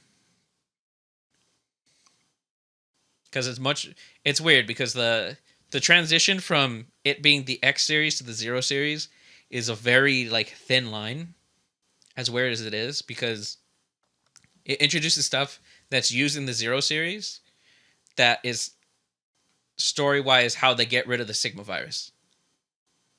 Like, they completely wipe it out. That would be nice. Yeah, but then there's, like, some other bad stuff that happens. Things bad happen. The Mega Man universe is not peaceful. No, it is not. Especially in the X5 portion. Because if you're not lucky, you would have to pretty much live in the subterranean portions of the planet. Mole people. Pretty much. All the humans had to live underground, and only the Reploids could survive because they don't breathe. Because the living conditions of the actual planet were inhospitable. I vaguely remember that. Yeah, so it was pretty much just the planet trying to... Well, the Reploids were trying to fix the planet so that it becomes habitable again. But then there's two things that try to happen. Humans want to go into space, which is where X8 kind of takes place with the whole Jacob project. But then, obviously, Sigma intervenes with that again. Sigma man. Yeah, big bad. Anyways, for the song, I would give it I think I would give it a 7. 7.5. I would give it probably about a 6.5. Because I could still really... Probably the best level select. It is the best level select, and it leads into what becomes good songs for levels. So it's a little bit of bias. Dun, So dun, now we're dun, into dun, dun. the Sigma stage or Zero stage.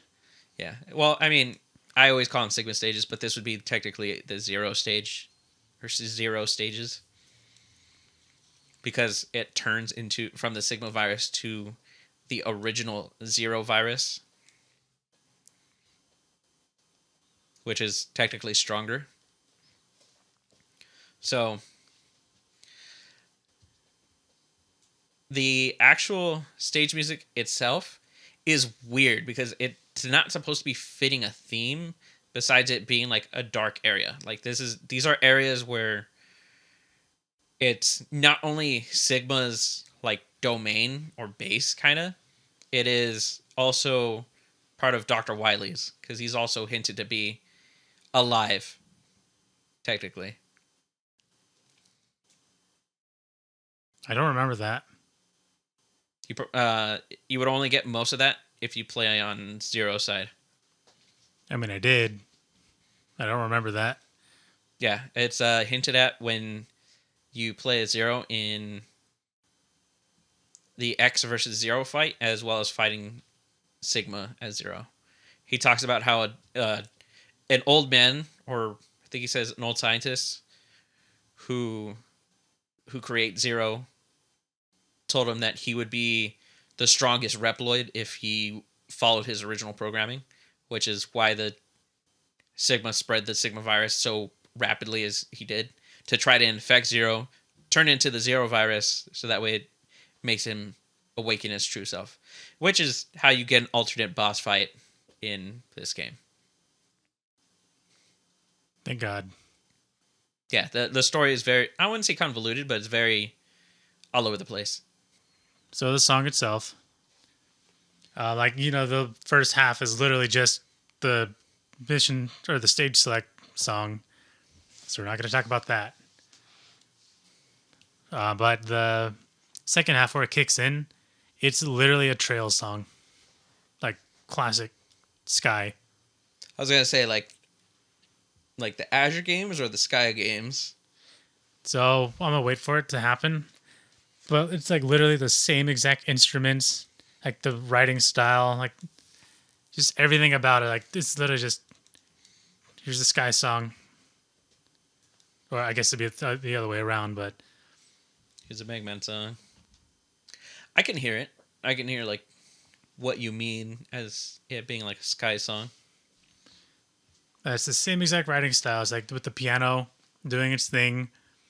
And then you got like the not. Basically, the drums are not as simple as they should be. They're playing in a like wildly different style for the time signatures that's being played. And then they're after the first piano part phrase ends, then they just double on top of it with an octave. And then there's like the constant like key changes every other like bar, which is just like very Falcom-y. I would say you're a little more knowledgeable in regards to the Falcom style of music. At least classic Falcom, not like Cold Steel era. Well, I guess not like classic Falcom because that's like 87. Yeah, that's like way older than what you got into. Besides like the first two East games, if anything. But it's weird because once it kicks into like this second half of the song, it makes the song feel very sad. Yeah. Or maybe melancholic. It really depends on how you see it. I mean, melancholic could really equal sad. I know what you're saying. Like, it gets, the atmosphere goes down. Yeah. Like, there's obviously the hits of danger, but it's not really a happy feel. I give it a 7.5. I would also give that a... Actually, I'd probably give that an 8. Yeah, actually, I'll bump it up to an 8 also. Just because like that, it's already got the coolness of the stage select song, and then that second half kicks in is like, all right, this is a really strong melody, unlike this next song. And also Eric's best friend. So yeah, Black Devil. It's my least favorite of the devil bosses. Did you lose the run? No, I barely made it. This is the boss that almost killed it for you, though. Yeah, it was. And I feel like I need to redeem that run. But I'm afraid because I feel like with my luck, I will get the Zero Awakens run, and that'll just blow everything out of proportion for me. Because you literally can't. I mean, you can. You could beat the game with X, but it's not fun using base X. I mean, at that point, you would have to get the ultimate armor and just hope for the best. So this is another one of those songs where it's just an 8-bar loop and there's nothing really going on about it. So for me, I hate this song. There's more of a personal hatred because I hate this boss. It's the only way I could partially do it. I have to like literally look at the opposite end of the screen, and the way the boss operates is it splits into squares and it sends the squares to the opposite side of the room, and it has very horrendous hitboxes. And if you hit those hitboxes, it does a huge chunk of your life for no reason. Getting hit by this boss nearly kills you in like 3, maybe 4 hits. That's with maxed out hearts. Maxed out hearts with a defensive armor. So you actually need to maybe go with like the force armor or maybe the falcon armor. But even then, you're gonna get hit by a lot. It's a lot of damage for no reason. I honestly like. There's no cheap way to go against this boss because you're just gonna take a lot of damage. I mean, once you get good enough to deal with the boss, yes, you can virtually not have to worry. But for somebody who's casual, they're gonna hate this boss. Somebody who's maybe intermediate, still gonna hate this boss. I think I learned a lot from watching you suffer because I didn't really spend a lot of time on this boss like you did on that one particular run. I mean, for me, it's a very hit or miss kind of run. Like, my runs were made or broken just by how well I was able to just deal with it. I can get it in like one shot, or I might just get absolutely dumpstered. And I think I got dumpstered for like 20 minutes. All right, what's worse? This fight or the gravity cubes? They're about really equal. Because the gravity cubes, like, I never messed up on any of my practice runs until that one moment. And then it mattered. It mattered and just messed me up. I don't think I would have made it anyways. I want to say I lost time on some spots.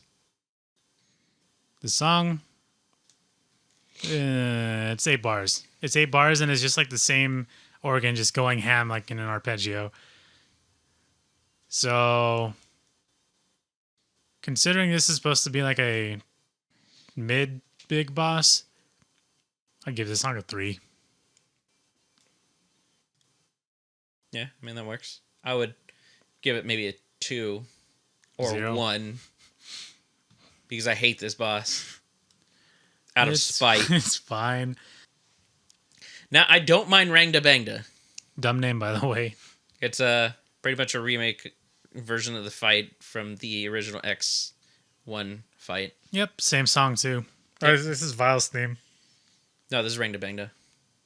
Pretty sure this is Vile's theme. No, all the bosses share the same. Okay, this song is like the not It's the Sigma stage boss one. But Rangda Bangda, the Spider, and Vile share the same boss theme. Okay. Anyway, unfortunately, it's another one of those songs where it's just 8 bars, loop. It's an updated version of the original song, but I mean, I didn't really care for the original song even then. So I'd say it's a marginal upgrade. I'd probably give it like a 3. Yeah, I pretty much have the same thing. There's really not much to really talk about this song. Yeah, but it's like if you heard it in X1, it's that Heard song. it, this one, it's not much different. Just updated sound fonts. And I honestly feel like they should have done something different with these. I mean, Black Devil had a really good, like, I mean, I wouldn't really say a really good theme, but it's had a just good like core. The core theme is there. I just personally hate that boss with a passion. That I can't grace it with a decent score. I took it personal. Yeah, I mean, there's nothing else to say about this. It killed me, and I took it personal. Now, hang on. Hang on. So we're on X versus Zero now. And okay, now you can gush. Okay, so this song is the absolute best song in the game, possibly the series. It is literally top 5 in the entire Mega Man series as a whole. This song is the embodiment of the fight that has been building up from the very first game. There is nothing like it to be ever brought out in a Mega Man game. Mainly for the fact that you get to choose on which side of the fight you want to be on. Do you want to be on the side for X? Do you want to be on the side for Zero? Which person do you prefer? Do you prefer the Ultimate Armor variant, or do you prefer the base armor? Because you can go base armor. And my God, the entire fight is thematically really good. The music matches perfectly to the intensity of what you're going through. This is not only given through the intensity of the music, but because the actual moveset that is given to each character is the X4 variant of the fights. So you're not only using X4 variants, you're also using the Ultimate Armor variants of the characters, depending on which one you've chosen.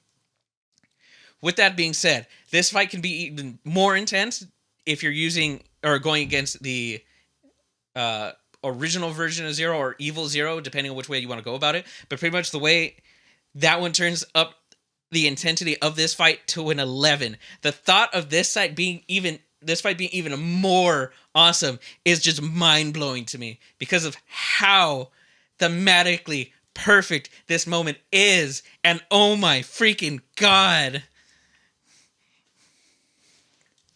Just looking at the waveforms, I know I'm going to have to turn that down, but that's what you call passion.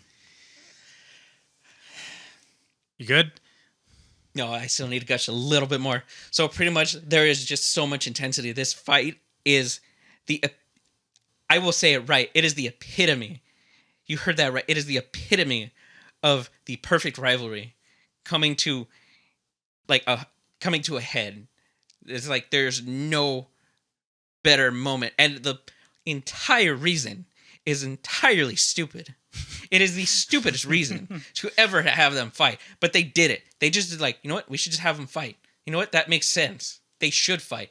The reasoning for them fighting is because Zero doesn't want to get a checkup. Which is dumb. It is the dumbest reason. But man, it created one of the most awesome moments in video game history. All right, now you good? I'm good. All right, that was a very passionate gushing by Eric. I spoke from the heart for that one. That was actually pretty intense. Not gonna lie. I want to also let it be known. Normally we have notes. I wanted to do this one purely noteless because of how I personally feel towards this game. Because this game holds a lot of emotion, and I feel bringing it out into... I mean, obviously I listened to it over and over and over, just in preparation of it. But I wanted to keep the emotion in the moment. Yeah, that was not scripted whatsoever. Usually we both have our phones out and we'll look at our notes every now and again, but his phone is completely in his pocket. It's completely put away. This is a very special moment for me. How long were you waiting for that? Oh, you have no clue. This is the one song I will tell you without a shadow of a doubt I will rate as a 15, as a 20, as 100 out of 10. Scores don't work like that. But, okay. I'll take it. Now, you can talk all you want. You can, whether you hate it or not, it's not going to affect me. I know how I feel about this song. This is literally the worst song in the entire series, and you should feel bad. Your life choices have led you up to this. There's nothing you can do to tear me down. All right. In all seriousness, I do agree that this song is actually really hype. And the moment it plays in is hype, even though I was extremely late to the X series. So I understand that there's this underlying, rivalry to the whole thing.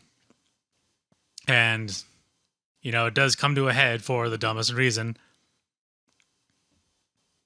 And as for the rest of the soundtrack, overall, this is easily the most, it's almost, speed metal.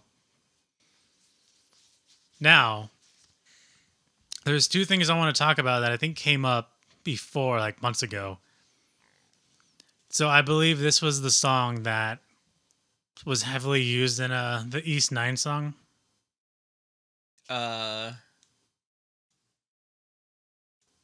want to say yes. Now, with that said, by proxy, that song and this one also very obviously use Bloody Tears. Right? I want to say yes. You can hear that. Yeah. Which is also another Castlevania based song. There's honestly not a lot I can say. Like, I'm not going to like even bother like trying to top that or explain further than what he already said. Aside from, it's almost like a speed metal song, and it's cool. I mean, even if you don't play, like if you've never played the game or if you've never really gotten into the series, you can hear a lot of what goes on, or really the emotion that gets put into the actual fight just based off the music alone. And I would say it's probably the most creative the music team at Capcom went in regards to the Mega Man X music. I would say there's not very many standout like boss themes aside from this. And sadly, it gets reused in the X6 version, but it's not nearly as good because you're not fighting the real Zero. You're fighting a copy version, and it doesn't hold up as well. Which I will always say, play X5 if you want to just like understand the story of Zero. Don't play it if you want to understand the story of X. It doesn't really fit his character. The game is mostly about Zero, which is funny because the original X series was actually supposed to be revolving around Zero himself, because the initial like setup for the series, I want to say it was Inafune was the one who wanted to go with the Zero design, but it was so different compared to the classic Mega Man that because of not only being a completely different color palette, different style, having long blonde hair, being like this completely dope looking character compared to like a basic kid with like a helmet and an arm cannon. So, I mean, this game is pretty much Zero. It's Zero story in this game. If you want to play any other game, it's pretty much the X story. This game is Zero story. This is just his game. And this is where it just kind of gets culminated all into one. All right, so you have your second. I would say this one is much more calm of a tangent. It was more of a needed kind of like explanation. That's fine. So I'm not gonna give it 100 out of 10 or anything, but I still think it's a pretty solid like 9. Pathetic. Realistically, I'm actually curious if there's a 10 out of 10 song on here from you. I don't think there. Well, yes, there is. And this is not the one? Nope. All right, we'll move on. There's only like a handful of songs left, I think. I think it's all like event songs, I want to say. So complete 180 from the last song. We have the death of Zero. Yeah, it's this was actually supposed to be the hardest hitting moment in the game because I mean, it's a meme at this point of how many times Zero has technically died in the series. 5. He died at the end of the first X game. Dies at the... Or no, he can die at the end of X3. Dies after X5. And then... He doesn't die until... like the in-between period of X and Zero. and then he dies at the end of 0. So yeah, him dying is definitely a meme. I don't like the song. Not because I think it's bad, but because it legitimately like creeps me out. I would say I like it because it actually makes me sad. And it just kind of like goes into the story. I've always ever tried to beat the game on Zero's playthrough. And again, I've always been a huge Zero fanboy, like since I ever got into the game. And just like that moment of like, oh my god, like he's actually like it's becoming a moment where like his brain, like everything's shutting down until he hides himself and repairs himself. And it's pretty much just going into like he has this epiphany of, oh, like this is the person who made me, like this is what I was actually made for something much worse, but I became a much better person instead of going down like this evil path. And it was like completely coincidental. Another passionate rant. Not really a rant, but It was a moment. yeah. So there's, I have positive things to say about it. It definitely invokes that like overwhelming like grief feeling, as I think it's it does supposed it better to. than the original X game. I don't know. There's a song like that. Well, they use Zero's theme. Oh, well, I mean, I just attribute that to Zero's theme. They just slow it down, I think, if I remember correctly. But this definitely sounds like a game over theme. Surprisingly. And you might understand what I'm talking about, but maybe not. There is some part in this song that sounds very similar to Donkey Kong Country. Maybe not. I'm not as much of a Donkey Kong Country fan as you are. It's pretty much in the lead, like melody. It's like the combination of the instruments. I think it's the key change. Yeah, this part. I can somewhat hear it. Yeah, I want to get away from this song because it makes me really uncomfortable. All right, then we could just rank them. I would give this a 7. That's really high. Yeah, I actually like it. It invokes feelings. It does what it's supposed to do, so just by default, I have to give it like a minimum of like a 6. Maybe 5.5 at worst. I think I know which song is a 10 now. It should be pretty obvious at this point. All right. So, after the awesomeness, which is the Exit Zero fight, you get the actual it's literally called Sigma stage. It's the final stage in the game.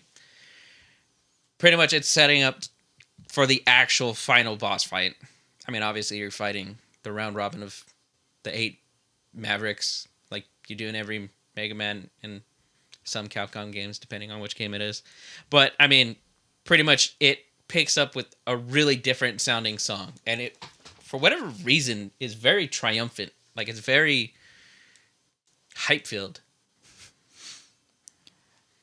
So I want to talk about this song itself. This is literally Eurobeat. Yeah, I'll have to agree with that. And it even uses, there's like a motif of running in the 90s from Initial D.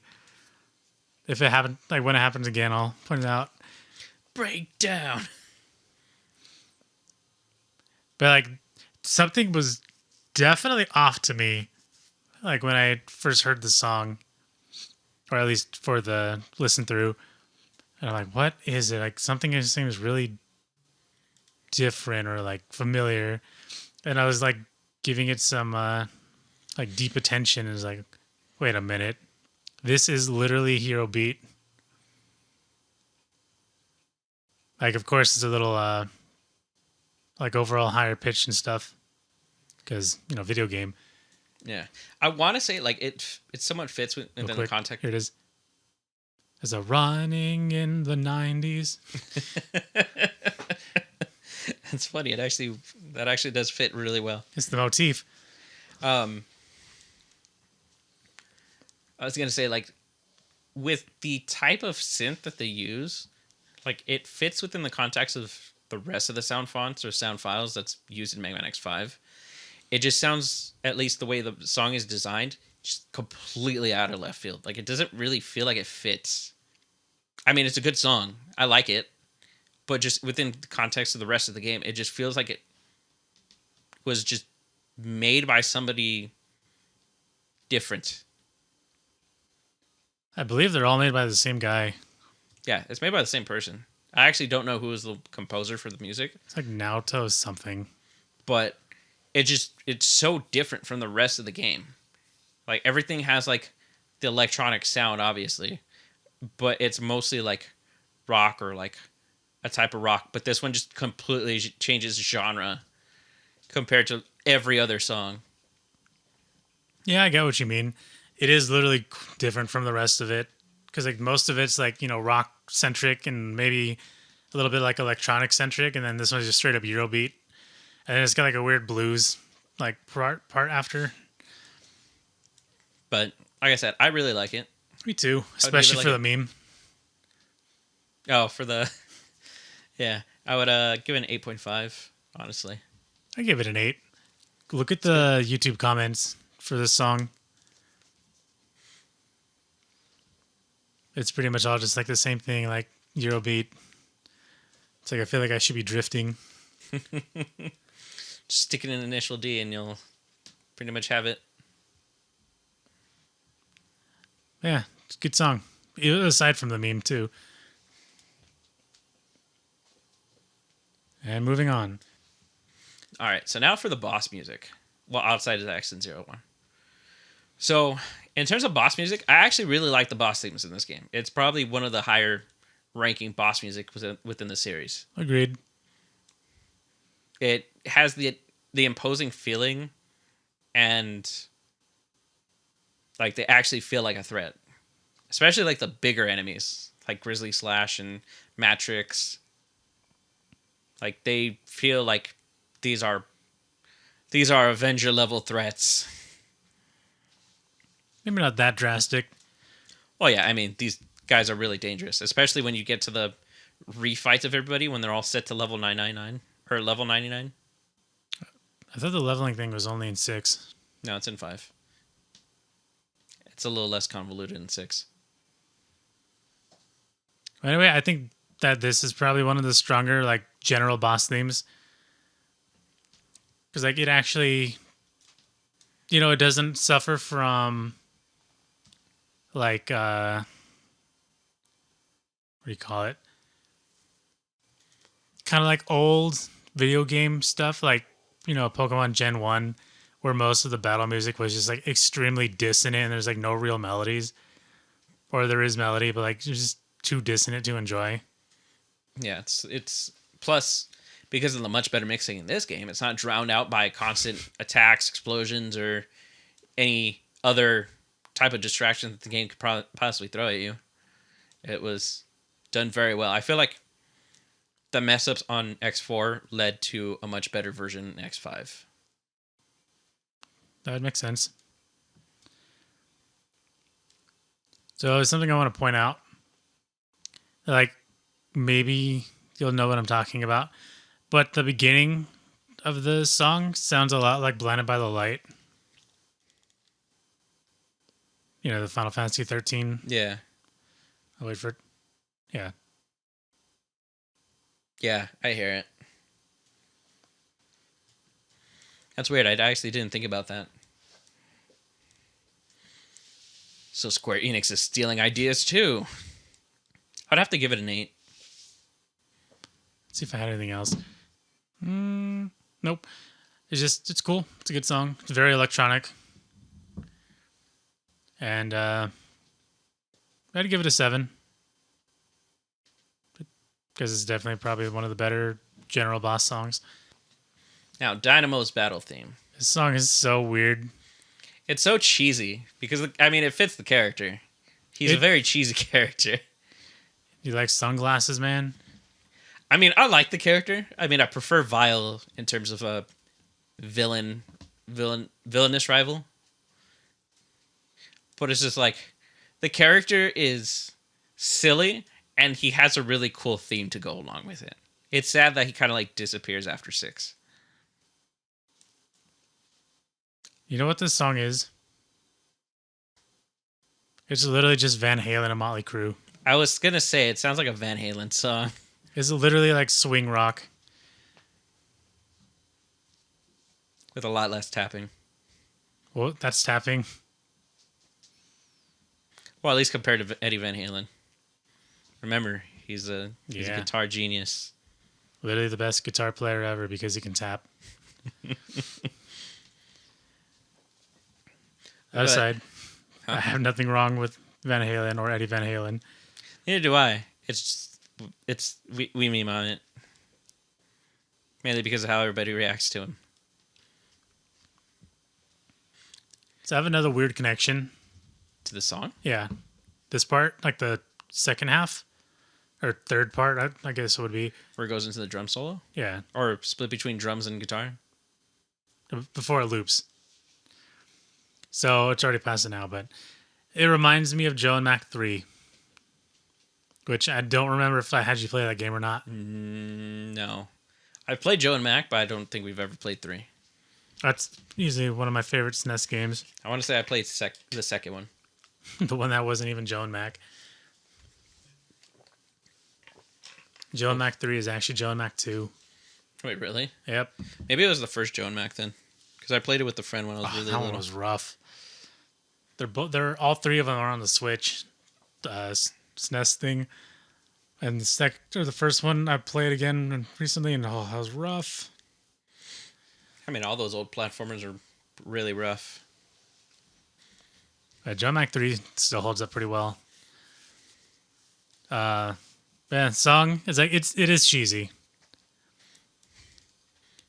but yeah, I'd give it like a 6.5. I'd give it a 7. Maybe a 7.5. Like, it's funny because, I mean, like I said, you can tell within the song, the dude's not very threatening. Nope. In fact, he's literally just Twisted Fate with sunglasses. Yeah. I mean, he doesn't really have a hat. I'd probably give that a spider from Command Mission. You mean Redips? Spoilers. That's a hard spoiler. Jesus. Oops. I know we said spoilers early on, but I don't know if people were warranted for that one in case they never played Command Mission. If it ever gets acknowledged. Yeah. It's a fun song. So, the Dr. Light theme is a redone version of the original Mega Man X version of Dr. Light's theme. It's another one of those songs. Yeah. Which, I honestly like this version. I mean, I like the original version too. I think this should have been Dr. Light's theme throughout the entire series. I was very happy that they brought it back for this game. Obviously, again, this is supposed to be the last game for the X series. So unfortunately, like, it's another 8-bar loop. And there's not much you can really do with that aside from, like, here's updated sound fonts. Also, it sounds so naked without the, like, text scrolling sound. Yep. Yeah, I mean, they didn't really do much with it. It's just updated sound fonts, like Cody said. But nothing you can really do extra to make it more extraordinary. I mean, you could have, or they could have. Yeah, but I feel like it would have changed the song completely by doing so. But that said, like, it's probably one of the better loops from X1. So I'd still give it a 4. I'd give it a 5. I like it. I mean, don't get me wrong. It's just not much to really do. It is the best of Dr. Light's themes. All right. 3 songs left.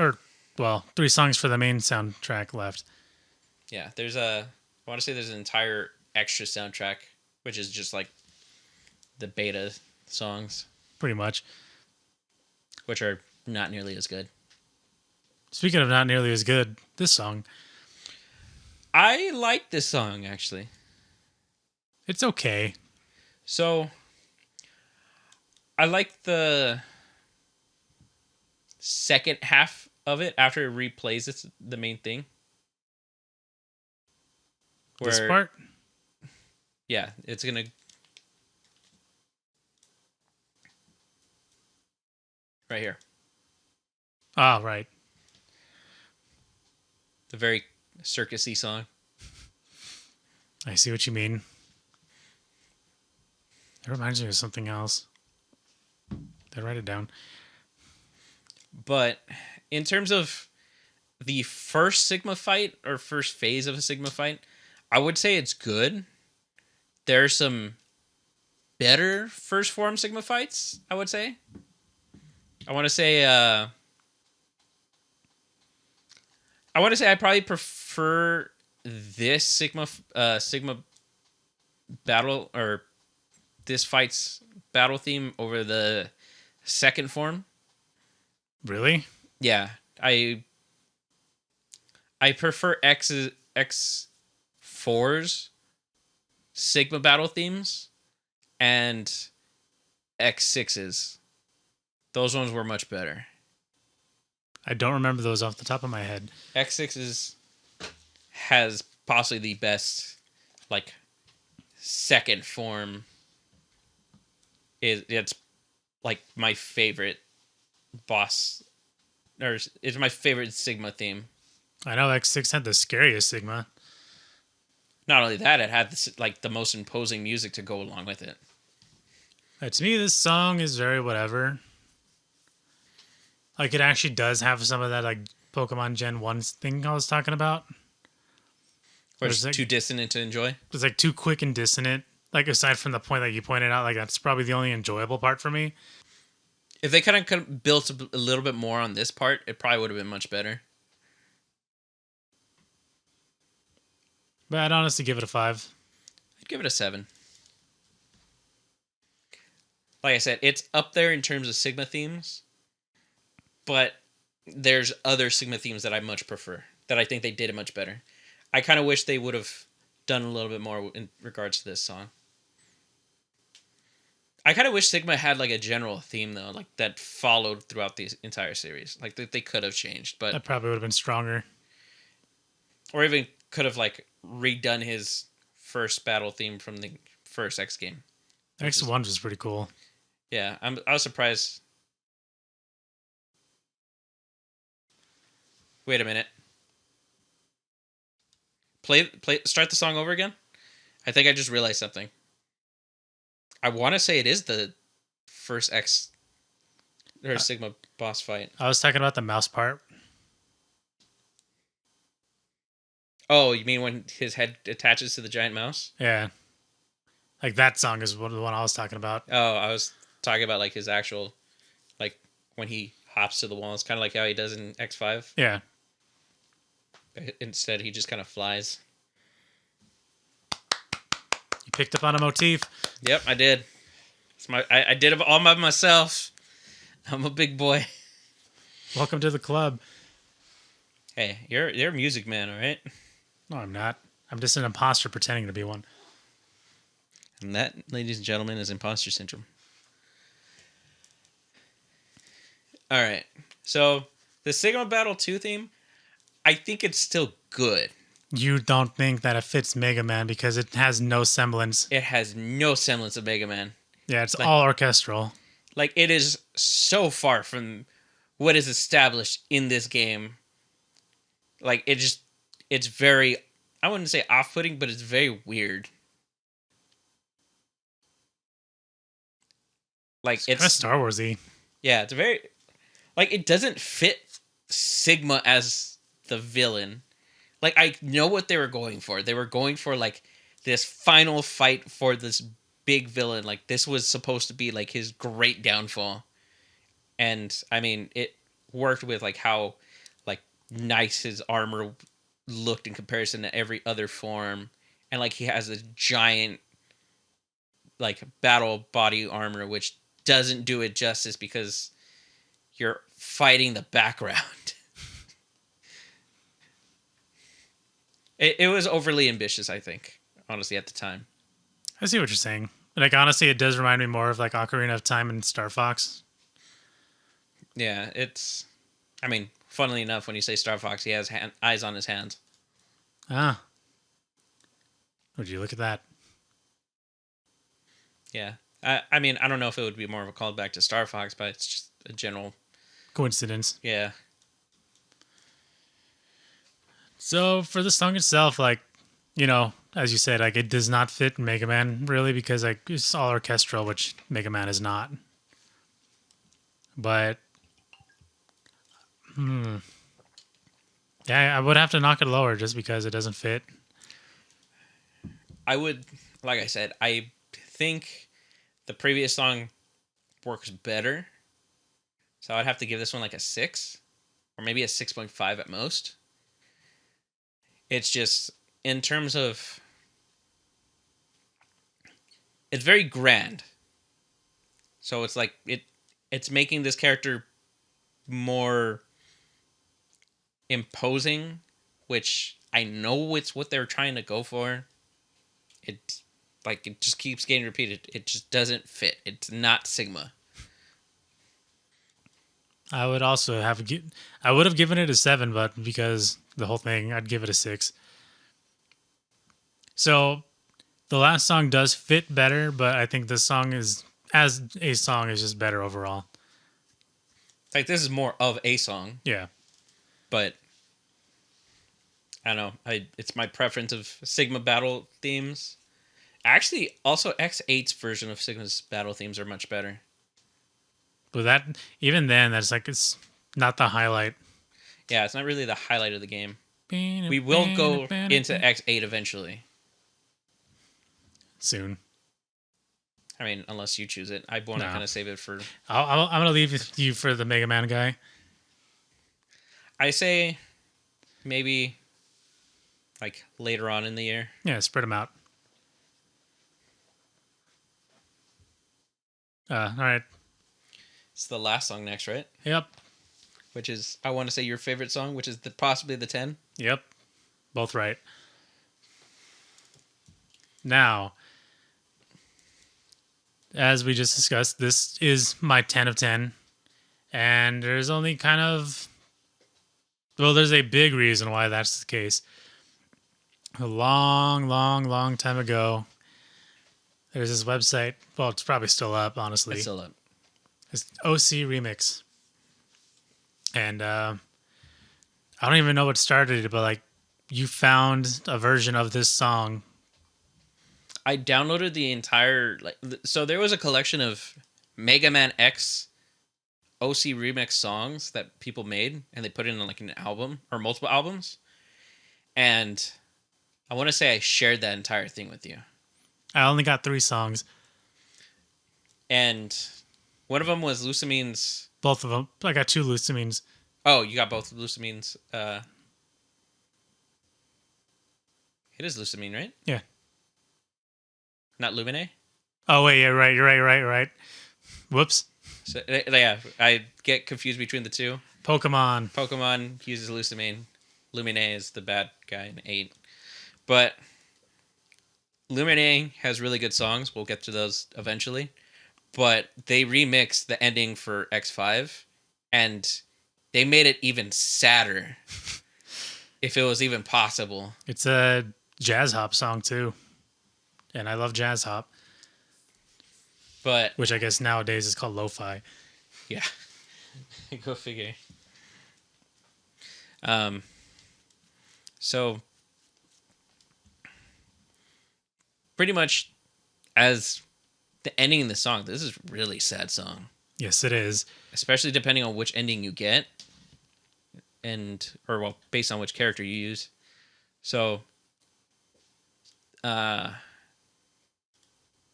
the end of the game, there's 2 pretty much explanations for the ending.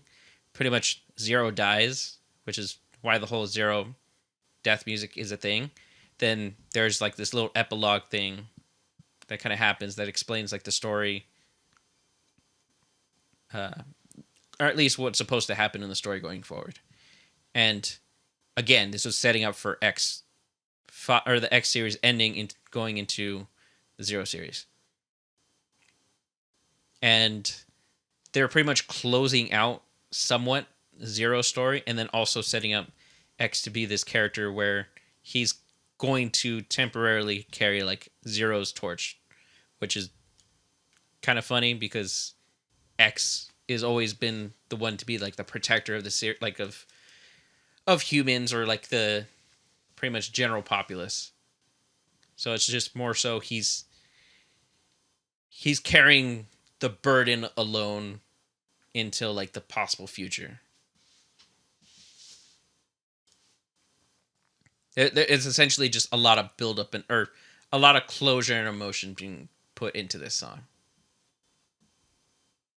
That's a good way to describe it that I probably wouldn't have. Well, that's why we're VGOSTRAM. We use not only logical reasoning why a song is good, we're using emotional reasoning why a song is good. So yeah, like this song is probably my favorite in the entire series. Like, that's saying something. Yeah, there is so much good music in Mega Man in general. Like this song is just, sad, really sad. I don't think we said the title name, which is Staff Roll. Yeah, there's not many Staff Roll songs in the series. The first X game being the only one outside of X5, and I want to say X8 also has one. Probably. So yeah, like personally, I think this song would hit a lot harder if you got rid of all those like weird noises, like the rocket launching and the falling. I don't even know what you would call that. Like it's a synth, but I don't know what it's supposed to represent. I think it's supposed to represent the colony, because there's like a lot of. It's supposed to kind of like reprise the story a little bit. Because you have what sounds kind of like a laser charging, and as well as the rocket launching. I mean, or at least that's my interpretation of it. It's supposed to represent like this tragedy.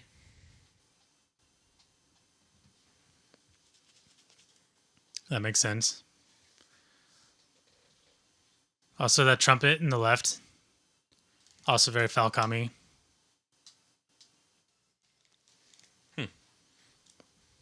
But like this song is very Japanese through and through. Like it's got that really strong like melodic like interval leap. And then like I honestly feel that the piano alone like is just so strong that I could carry the song on its own. So like if you took out literally everything else, it'd still be like just as hard hitting as it is currently. And that's pretty much all I got. I do want to point out that the song kind of feels a little out of left field, because yes, it's a sad song, and it kind of is similar to Zero's theme, like death theme, but it's kind of like written in a very different way, kind of similar to like a few songs, but or not like the Sigma song. It just feels a little different compared to everything else, because there's nothing that's just a pure piano song, and they decided to use the piano for this one song. Yeah, like they I think use there's only synths. like 3 songs that have like 3 other songs that have a piano. Yeah, it's like very few, and they're not very standout. They're kind of like background. This one, the piano takes the forefront, and I want to say multiple parts, if not most of it. It's pretty much like ever present. Yeah, but I would give this song a 10. All right, in that case, I give this song 100. I mean, you can. Welcome to VGOSTRAM, where the rating doesn't matter and the points are made up. I think it's a really strong finish to the soundtrack and game, and potential series. but then it didn't. Yeah. Then they made X6. Those sadistic people. I, I can't believe they've done this. And I took that personally. I mean, I still played it. I played it and broke a controller over it. I remember that. You were legitimately like angry with how like you were just trying to beat the game. So the problem wasn't the game. Like, yes, I did get stuck on a high max, a full level, but that wasn't the thing that made me break my controller. It was the stupid, like Metal Shark player, The stage? the stage, and it wasn't the stage itself. It was the stupid Was it the trash the compactor? Reploid. Reploid. Oh, because you were trying to get all of them. Yeah, for the stupid trophy where you have to get every single Reploid. Because like if one dies, that's it. So you got to That's the restart. So like as soon as like just how many times I got like stuck on the walls or enemies hit me or enemies took like the Reploid or something happened, something stopped me from getting it. And it took me probably actual hours of just doing that over and over again. That like eventually like I had a screwdriver, like a little mini screwdriver on my desk, and I stabbed my touch bar a couple times, but that didn't break it.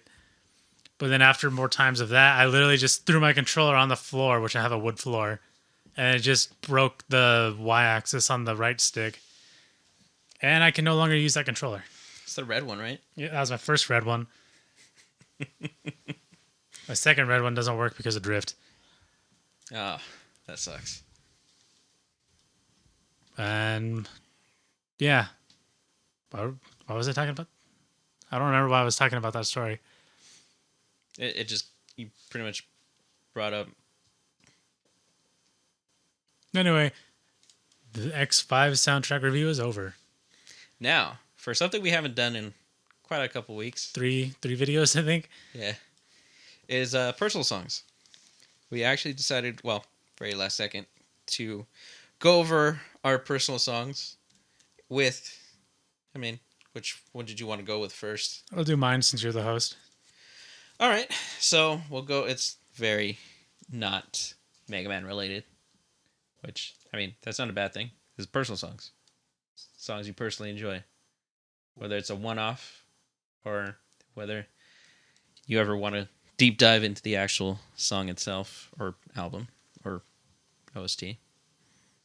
So I chose Final Fantasy X again. I'm going to stop after this because I do want to review this at some point. But I chose Guadosalam from Final Fantasy X. And I really used to sleep on this song until I heard it a couple of years ago, like fully giving like a deep listen. And man, I love this song so much. It's probably one of my favorites in the soundtrack now. Especially the Piano Collections version. So this song starts off very,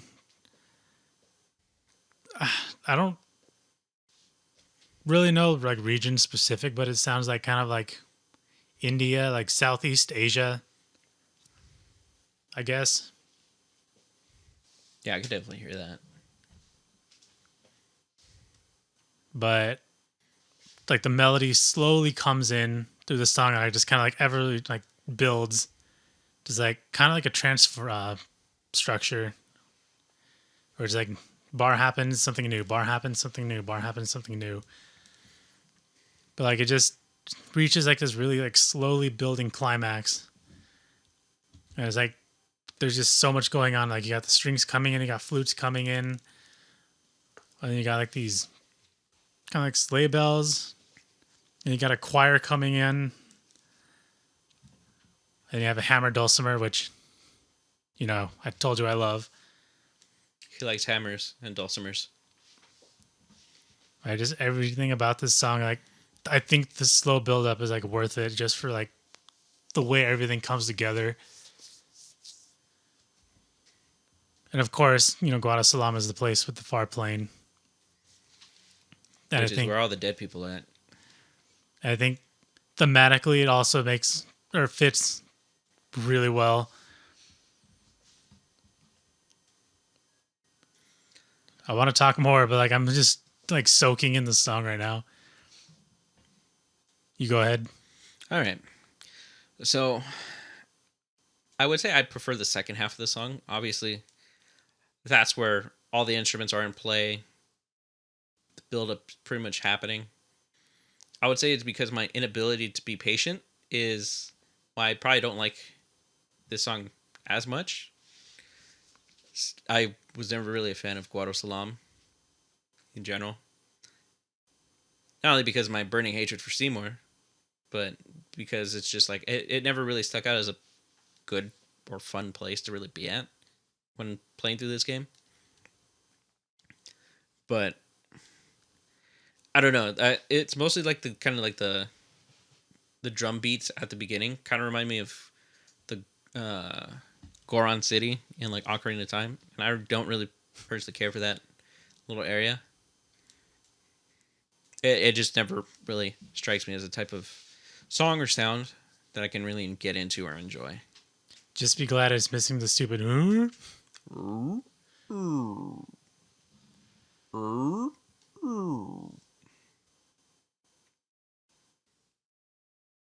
I can understand what you mean. So, since you don't like the beginning part, I guess maybe try focusing on the second part. I mean, I would have to break it up in like two portions. Like if I was just to base it off the front half of it, I'd probably give it like a 4 or 5. If I'm basing it on like when everything is all together and just like playing in more of harmony, or when more of the instruments are joined in, I would actually give it like a 7, because it feels like a full song. Like it feels like there's a lot more into it. Obviously, that's not the point of the song. Like it's supposed to be like this slow build up. So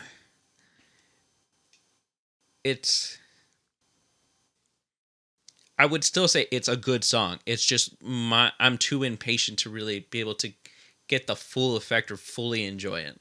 It's not a song I can choose to like. It's not a song I would pick out of the entire OST to just listen out of choice. If it like for this, obviously I had to listen to it.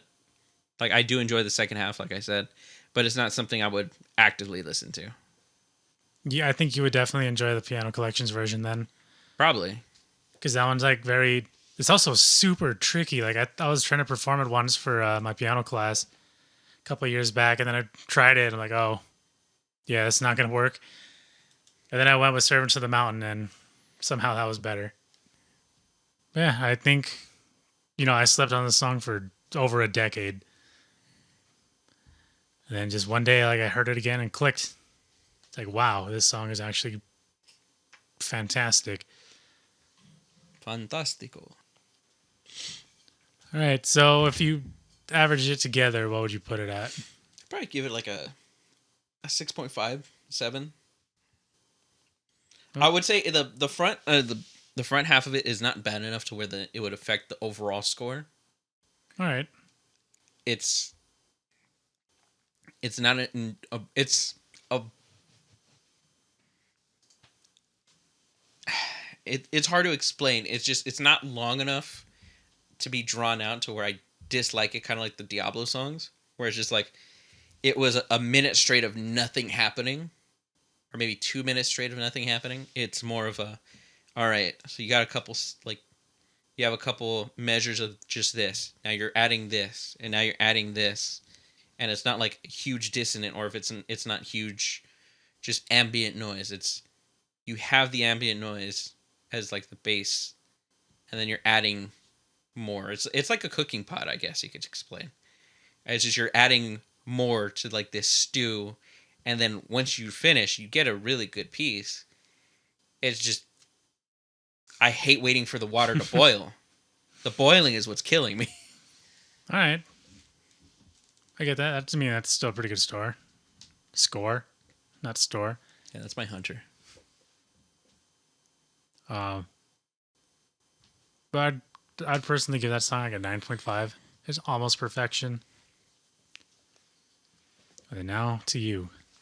Now this is another Mega Man song. I felt like it was good, especially because it is my favorite song in this game. That I would probably put up in top 5. But I don't feel like the entire soundtrack carries as hard. So I felt like this is good enough. So the song is called Green Grass Gradation, which is literally the intro stage to the Mega Man ZX series, which is a continuation after the Zero series, which I want to say is like 100 years after.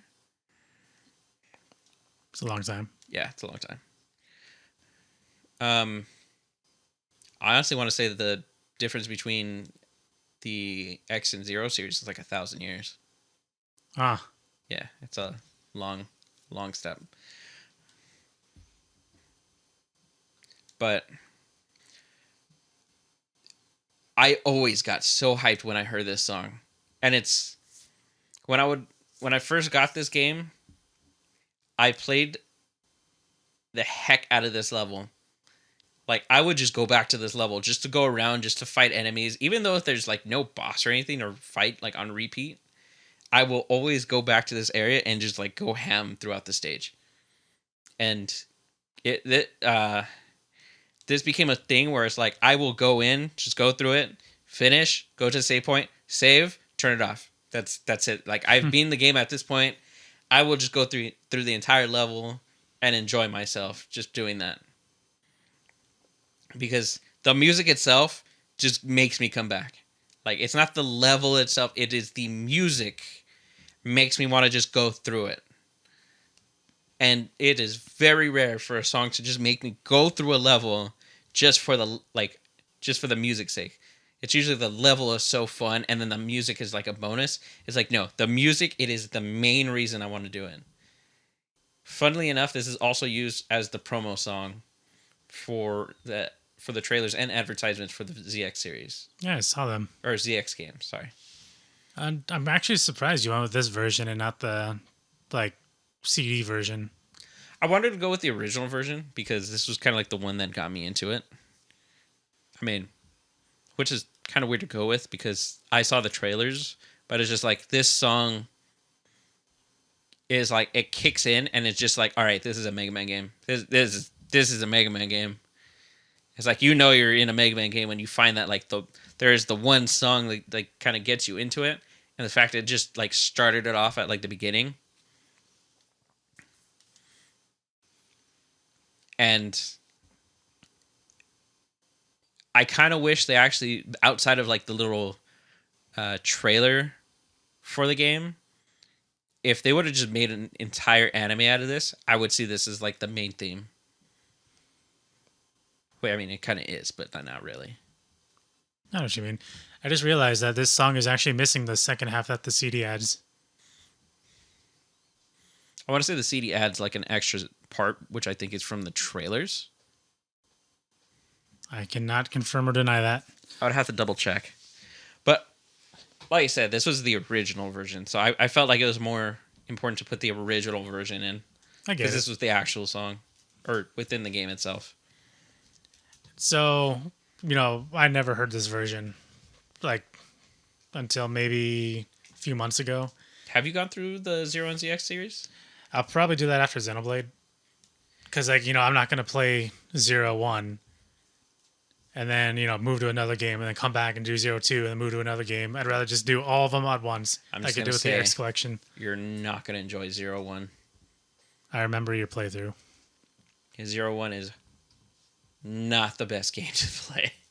It is a very, very weird way of setting up the game, and you're probably gonna have to restart a bunch of times. I vaguely remember your earlier warnings about that. Yeah, so just keep that in the back of your head when you play it.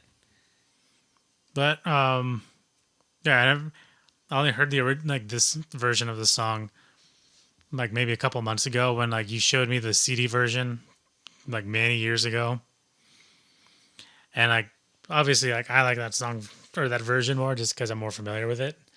But cool thing, or not cool thing, but something I wanted to point out is that it's like, Mega Man is very electronic inspired, obviously. Much more so after the Zero series. But like this song is like very 90s trance inspired. And then the CD version is like more mid 2000s trance inspired, which, is more my style. Actually, I think that's just a straight up trance song.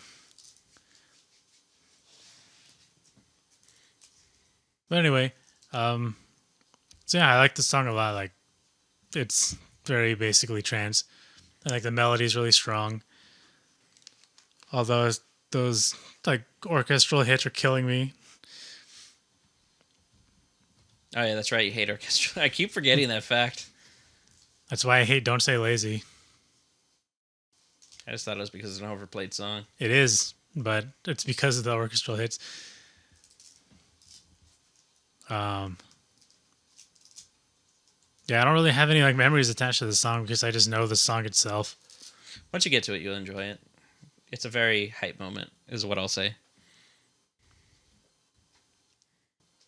Did they include the updated soundtrack, or is it just the base games?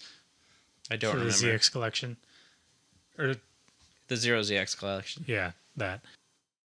I don't think they updated the soundtrack. Oh well. It's kind of weird. Like, I have the entire ZX collection CD on my library, and I've never touched it. Or I never touched the game. I mean, that's kind of goes to show how good of a soundtrack the Zero and ZX songs or soundtracks are. I don't feel like they carry as hard as maybe like the X series. No. But it's still good. Yeah. Like, I have more songs checked than I don't, which is a very good sign. Yeah. I would say the ZX series has songs you can pull from that would always be good as like a personal song. That actually reminded me, I don't remember off the top of my head, but there is a song on the ZX soundtrack that uses the X5 ending melody. Is it Area H? There's no names like that. Oh yeah, that's right. It's like the Thunder area, right? Where it's just like very sad sounding. I don't remember. We'll have to go through it. Yeah, I'll just find it when we're like closing up. But yeah, this has been another long episode. Yeah, this is This is actually the longest episode. Really? Yep. I feel like we got on a lot of tangents. That's probably why. Probably. At least it'll be easier for you to edit because I feel like there's a lot less open air this time. Maybe. Well, got any last? Oh, right, I forgot the next game, Shadow of the Colossus. Huh. Okay. I was not expecting that one. I was gonna use one of those songs as my personal song, and then I decided, oh wait, I'll just use that entire soundtrack. And I think I have to cut out a good number of songs too. Good luck with that one. Yeah. I mean, it's kind of easy. There's a lot of songs I don't really have, but, fairness and all. Yeah. Well, that'll wrap us up for this week's for this episode of VGOSTRAM. It's not a weekly; it's usually bi-weekly. But that'll wrap us up for this week. Thank you, everybody, for enjoying the multiple tangents that I've went on in this episode. As again, this is the X series is near and dear to my heart, but X5 is the game I will always cherish the most. When you love a game with all your heart, it's bound to happen. Like when we eventually talk about Final Fantasy VIII or something. Whenever that episode comes out.